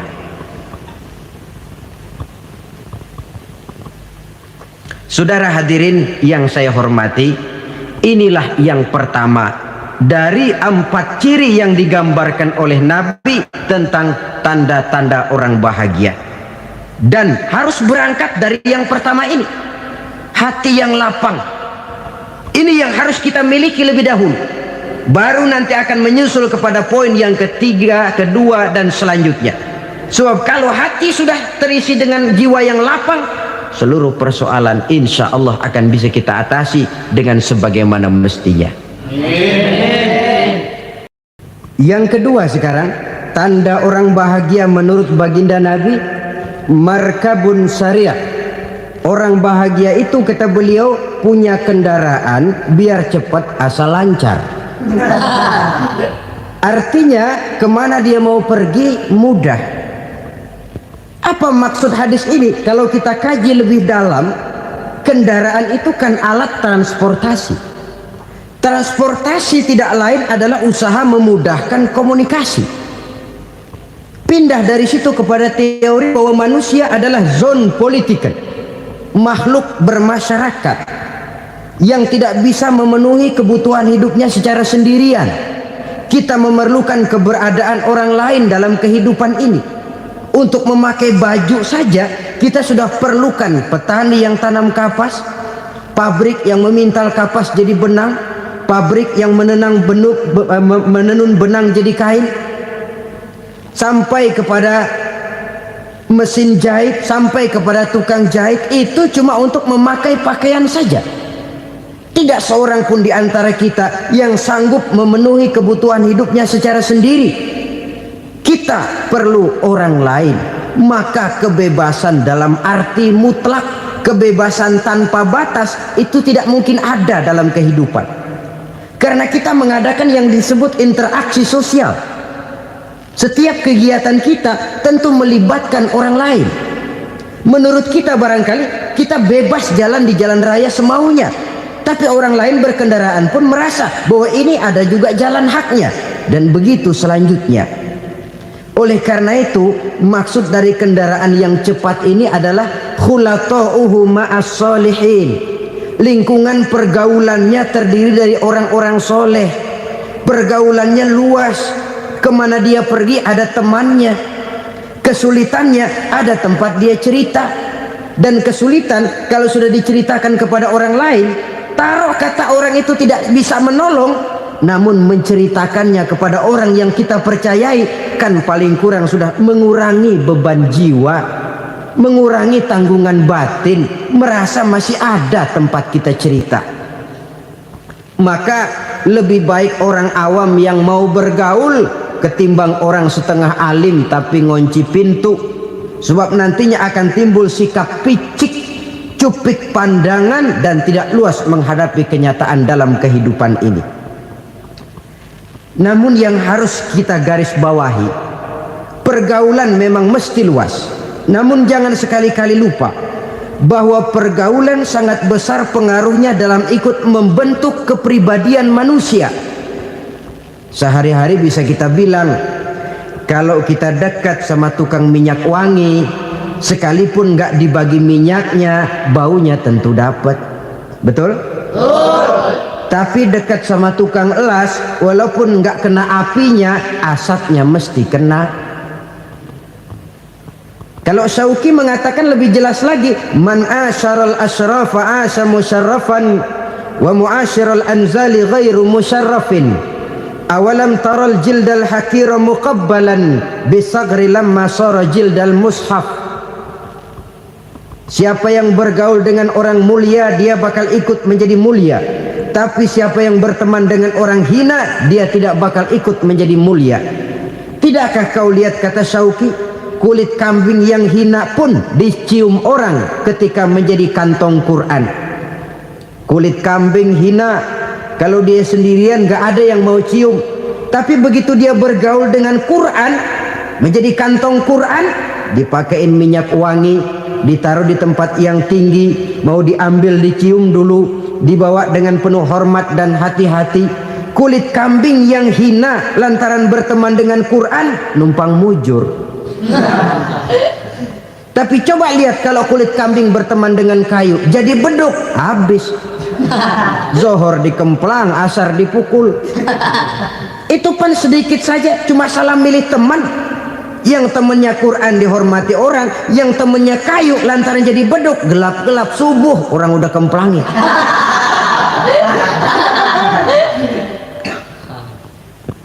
Maka terutama kepada adik-adik remaja yang masih mencari identitas diri, yang ibarat kaset masih kaset kosong, mudah diisi oleh apapun, pandai-pandailah memilih teman dalam bergaul. Karena banyak orang yang tadinya baik-baik, ketika terseret dalam pergaulan dengan orang yang tidak baik, kebaikannya menjadi lentur dan luntur. Tapi berapa banyak bajingan-bajingan tengik, orang-orang yang berlumur noda dan dosa, tiap hari melakukan maksiat, namun bergaul dengan orang yang baik-baik, pada akhirnya sedikit demi sedikit beringsut dan berangsur dia terbiasa mengikuti kebaikan-kebaikan. Saya tekankan ini kepada remaja karena mereka masih mencari identitas diri. Apa yang mereka lihat mereka mau, apa yang mereka dengar mereka ingin tahu. Coba lihat kehidupan remaja. Pulang nonton film Rambo, pengen jadi Rambo, gagah, maunya belekai melulu. Pulang nonton film Superman, pengen bisa terbang. Pulang nonton India, nyanyi melulu. Wajar, mereka masih mencari identitas diri. Saya ini sebenarnya siapa? Lingkungan, pergaulan akan membentuk itu. Karena itu pandai-pandailah bergaul, karena ia sangat besar pengaruhnya dalam ikut membentuk kepribadian manusia. Apalagi sifat yang jelek lebih cepat menularnya ketimbang sifat yang baik. Sifat yang baik, watak yang soleh itu lambat sekali untuk menular. Tapi yang tidak baik kan prosesnya mah kalau remaja biasanya mula-mula dengar. Karena dengar lalu pengen tahu. Karena pengen tahu lalu ngeliatin. Begitu ngeliatin kan pengen nyobain. Setelah nyobain ketagihan. Nah, ini prosesnya. Yang namanya ganja, morfin, narkotik awalnya kan begitu. Mula-mula dengar katanya kalau sudah fly to the sky, sudah melayang ke langit katanya, disitulah puncak kebahagiaan. Mulanya cuma dengar. Karena dengar pengen tahu. Karena pengen tahu lalu ngeliat, kumpul sama orang yang suka ngeganja. Setelah ngeliat, nah pengen ngerasain. Begitu ngerasain enak juga, ketagihan. Kalau sudah ketagihan jadi penyakit kronis, bisa merembet kepada yang lain. Iya, kalau orang tuanya mampu untuk beli morfin, beli ganja. Kalau tidak kan pikirannya ngayap, jemuran siapa ya gue sabet. Timbullah perbuatan-perbuatan negatif yang bermula dari salah pergaulan. Apalagi buat adik-adik remaja yang tinggal di kota-kota besar, yang pengaruh budaya, pengaruh kesenian, pengaruh struktur kehidupan yang nampak makin individualistis, di mana persaingan tajam, tensi ekonomi tinggi, orang mudah mengalami stres. Pandai-pandailah dalam bergaul, sekali lagi, karena ia sangat besar pengaruhnya dalam ikut membentuk kepribadian manusia. Orang bahagia punya kendaraan yang cepat, artinya punya pergaulan yang luas, dan lingkungan pergaulannya terdiri dari orang-orang yang soleh. Kemana dia pergi ada teman, kesulitannya ada tempat dia cerita. Tapi kalau sudah menyendiri, hidup sendiri, kesulitan dipikiri sendiri, bisa mati belum waktunya.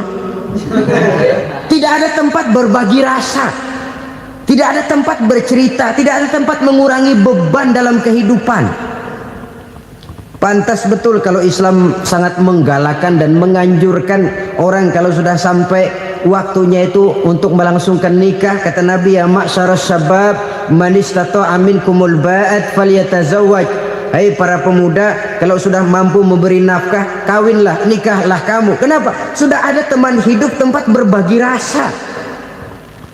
Kesulitan kalau ada tempat cerita akan lebih ringan ketimbang kita telan sendiri, walaupun bobot kesulitannya sama beratnya.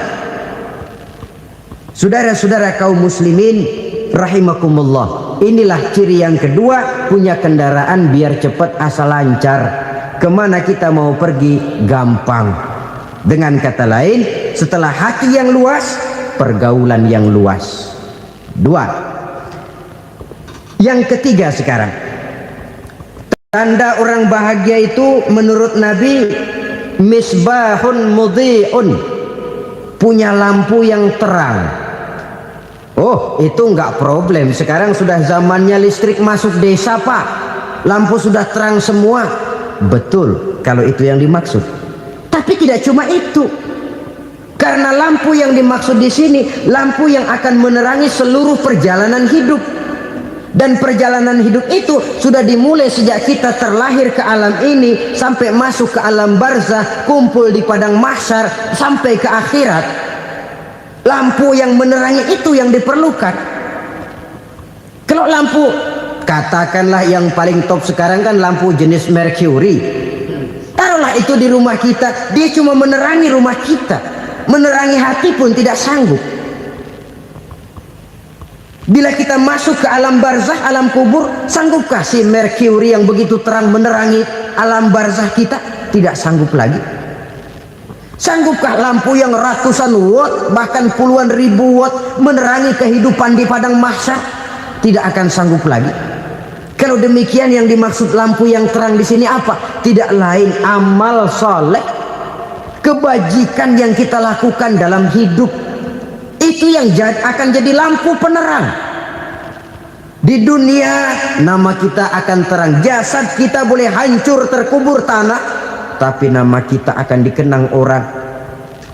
Begitulah kalau orang meninggalkan kebajikan dalam hidup seperti sekarang. Ribuan orang tiap saat berziarah ke kubur Imam Syafi'i, ke kubur Imam Malik, ke kubur Imam Ghazali, ke kubur orang yang baik-baik, orang yang soleh-soleh. Kebajikannya yang ditinggalkan, yang mengukir namanya dengan tinta emas, sehingga saudara sudah terbaring di alam kubur. Orang lewat, Allah, ini kuburannya Fulan bin Fulan, dulu ini kebaikannya Masya Allah, saya ikut merasakan. Mari kita mampir sebentar, kita Fatihah, mohon disampaikan Allah pahalanya kepada almarhum. Al-Fatihah. Itu kalau orang baik-baik. Lalu saudara tanya, Pak, orang mati dikirimin Fatihah apa nyampe pahalanya? Saya jawab, kalau saudara nggak percaya, mati dulu dah. Nanti saya Fatihain, tungguin di sana. Umpama nggak sampai, balik lagi kemari. Sekarang ini kan maunya otak-otakan saja. Kalau nggak masuk otak, nggak percaya. Padahal alam gaib itu nggak bisa diotak-otakin. Sama saja dengan saudara pernah dengar cerita kapal tanpa emas tenggelam kan? Pernah nggak? Di mana? Salembo. Ya, di laut Masalembo. Begitu ke tanpa emas tenggelam, ratusan penumpang itu terjun ke laut, dipermainkan gelombang, berjuang menghadapi maut itu. Orang lagi timbul tenggelam di lautan, dihantam ombak, kita tengokin pakai helikopter. Pak, lagi timbul tenggelam ya? Iya, tolongin. Jangan khawatir Pak, nih saya kirim intan Pak, harganya 10 juta. Kira-kira orang yang timbul tenggelam di laut seneng nggak? Tidak. Kan mahal toh intan 10 juta. Kenapa dia nggak senang? Karena intan 10 juta dalam kondisi seperti itu tidak sanggup menyelamatkan dia. Dia akan girang kalau dikirimin ban mobil bekas, dikirimin papan terentang atau bambu. Intan yang 10 juta dia nggak girang. Ban mobil bekas yang 1000 perak, tuh pegang, itu yang dia girang betul. Inilah sebabnya Nabi berkata, mal mayyitu fi qabrihi illa kal ghariqil mutaghawwis. Orang yang meninggal di alam kuburnya seperti orang timbul tenggelam di lautan. Yantaziru da'watan min ahli, menunggu doa dari keluarganya yang masih hidup. Duh, bapak saya sudah meninggal, saya sayang benar sama dia. Kirimin kulkas ke kuburannya Itu sama saja dengan tadi orang tenggelam di lautan dikirimi intan yang harganya 10 juta, ndak sampai. Begitulah kalau kebajikan yang kita tinggalkan dalam hidup, sudah mati pun kubur kita masih diziarahi orang. Tapi kalau jahat yang kita tinggalkan, boro-boro lah orang mau doa lewat dekat kuburan kita juga serem. Tuh bajingan no, dulu mati dipendem di situ tuh. Jangan lewat situ, ntar kesurupan, jangan. Lewat saja orang ngeri. Konon lagi membacakan Fatihah dan mengirimkan doa. Hidup pada hakikatnya adalah kesempatan untuk berbuat baik. Maka sekali kesempatan itu diberikan, manfaatkan dengan sebaiknya. Sebab kesempatan kedua tidak akan pernah ada. Kesempatan berbuat baik di sini, di akhirat sudah pembalasan namanya. Sekali kesempatan itu dicabut, dia tidak akan pernah dikembalikan lagi. Kata Iqbal, hidup tidak mundur ke belakang, Bung. Berhenti diinjak orang, mundur hancur. Tidak ada kata mundur dalam hidup ini. Berhenti diinjak orang, mundur kecebur. Tidak ada kata lain. Harus maju dalam kehidupan, dalam artian yang positif. Hidup adalah kesempatan untuk mengumpulkan kebajikan yang sebanyak-banyaknya. Di situ nilai daripada manusia. Sekarang ini memang nggak kelihatan kok, orang yang banyak pahala sama yang banyak dosa nggak kelihatan kok. Barangkali kalau habis bikin dosa palanya pada benjol, mungkin orang takut sama dosa. Tapi sekarang sama saja, orang yang banyak dosa dengan yang nggak banyak dosa jalan bareng dari belakang, sama, nggak kelihatan beda. Tapi ada waktunya di mana pahala memegang peranan, di mana dosa diperlihatkan. Sama saja kalau kita bawa mobil siang, lampu kan nggak begitu berfungsi. Apa lalu bilang, alah ini lampu berat-beratin, copot-copotin aja dah. Tidak. perlu begitu. Kenapa? Pada satu saat malam senja akan datang. Bila matahari terbenam, senja pun datang, gelap mulai merayap, disitulah baru terasa perlunya lampu. Pahala begitu. Sekarang orang yang nggak ada pahalanya nggak kelihatan dalam kehidupan. Tapi pada satu saat senja kehidupan akan datang. Ajal merenggut nyawa, malam merayap, dan hidup mulai diliputi kegelapan di alam barzah.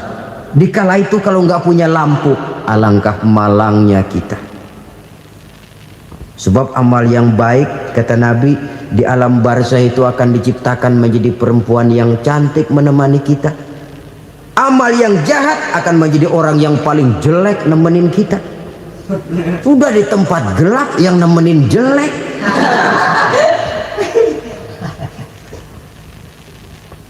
Kaum muslimin rahimakumullah. Kalau demikian masalahnya, tergantunglah kita pandai memanfaatkan waktu. Al-waktu kasaif. Waktu itu cepat sekali. Yang namanya waktu itu tahu-tahu. Tahu-tahu. Udah tahun 87. Tahu-tahu. Udah begitu. Tahu-tahu. Yang kemarin anak-anak, sekarang udah pada punya anak. Tahu-tahu saja itu. Begitu cepat waktu berlalu.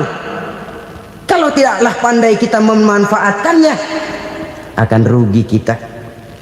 Nabi bersabda, "Man kana yaumuhu khairun min amsihi fahuwa rabih."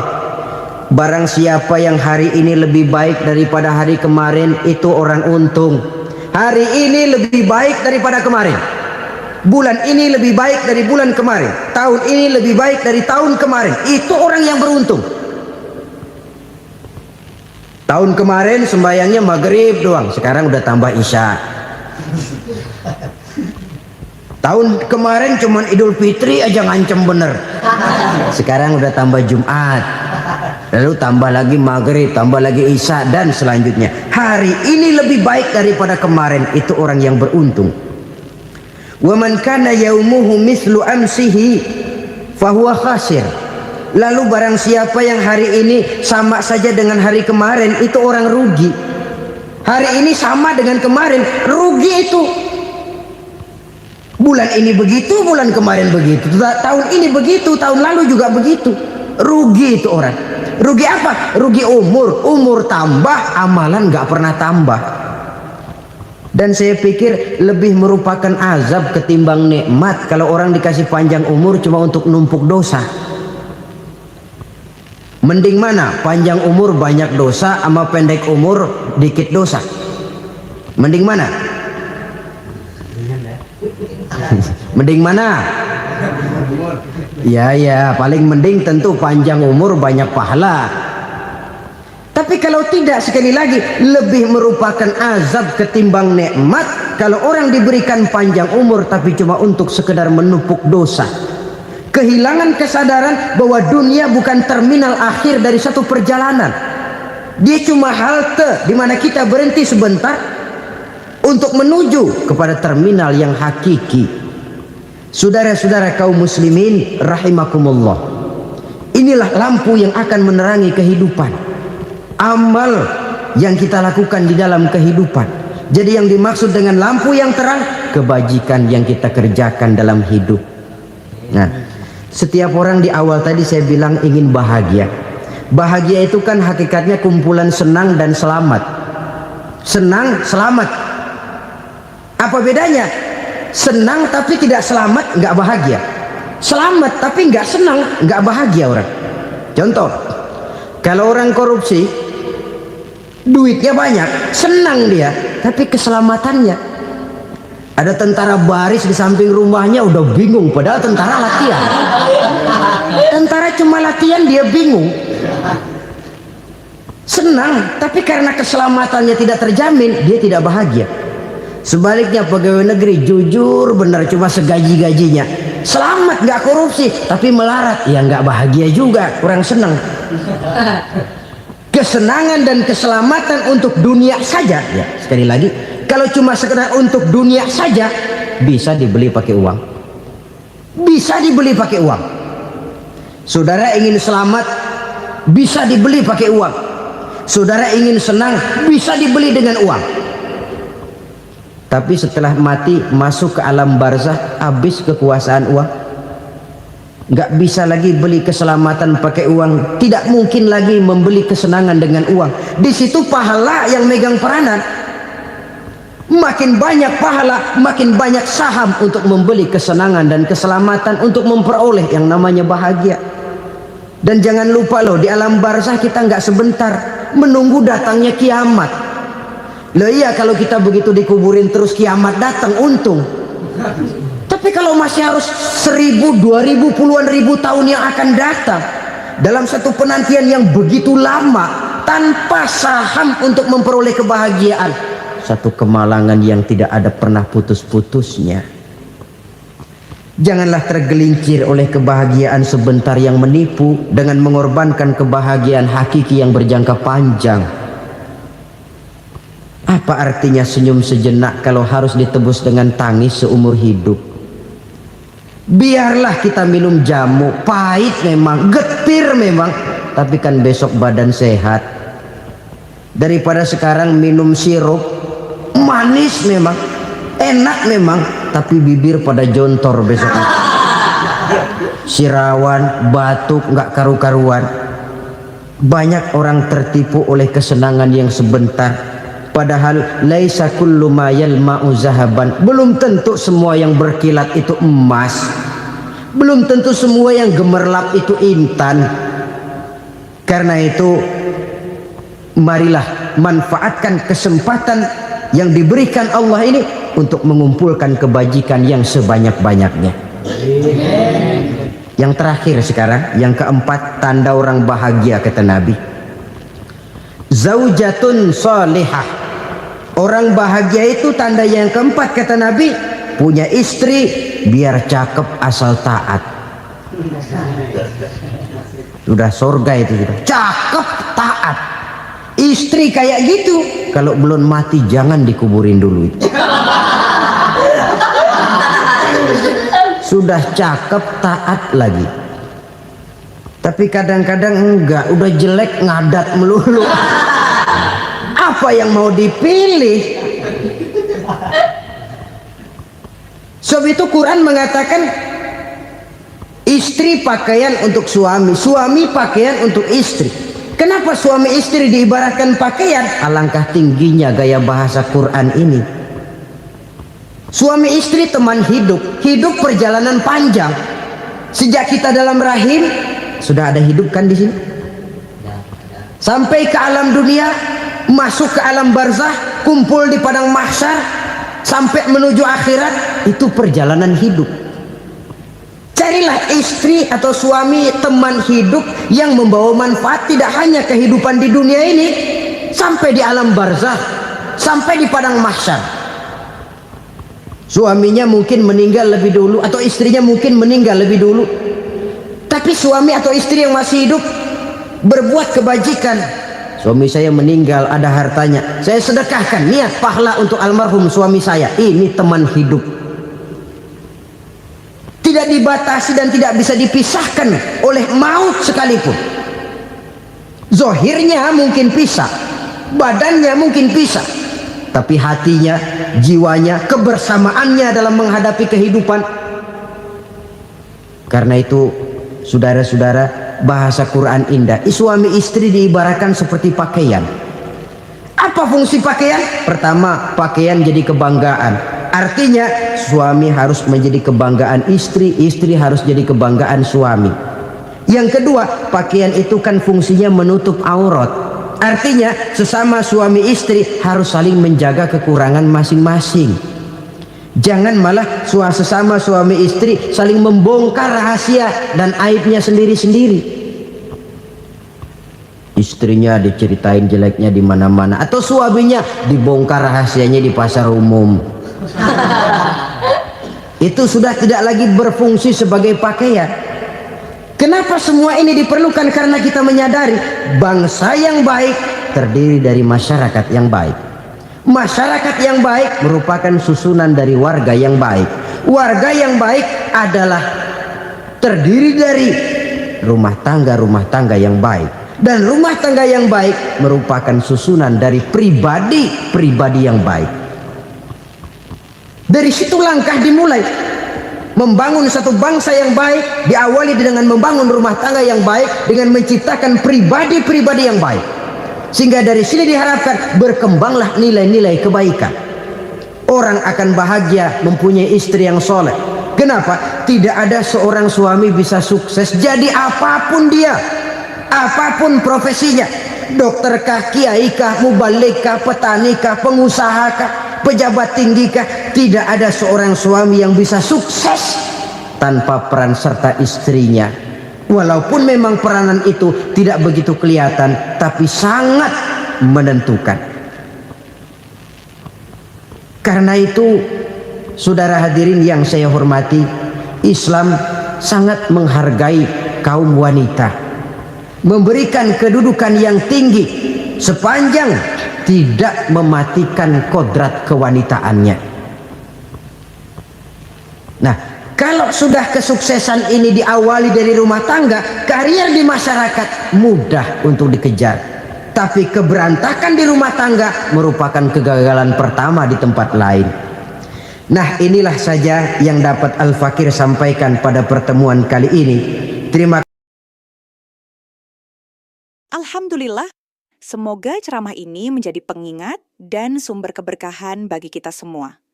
Dukung terus dakwah ini dengan subscribe, like, dan share channel ngaji di Teras Online. Wassalamualaikum warahmatullahi wabarakatuh.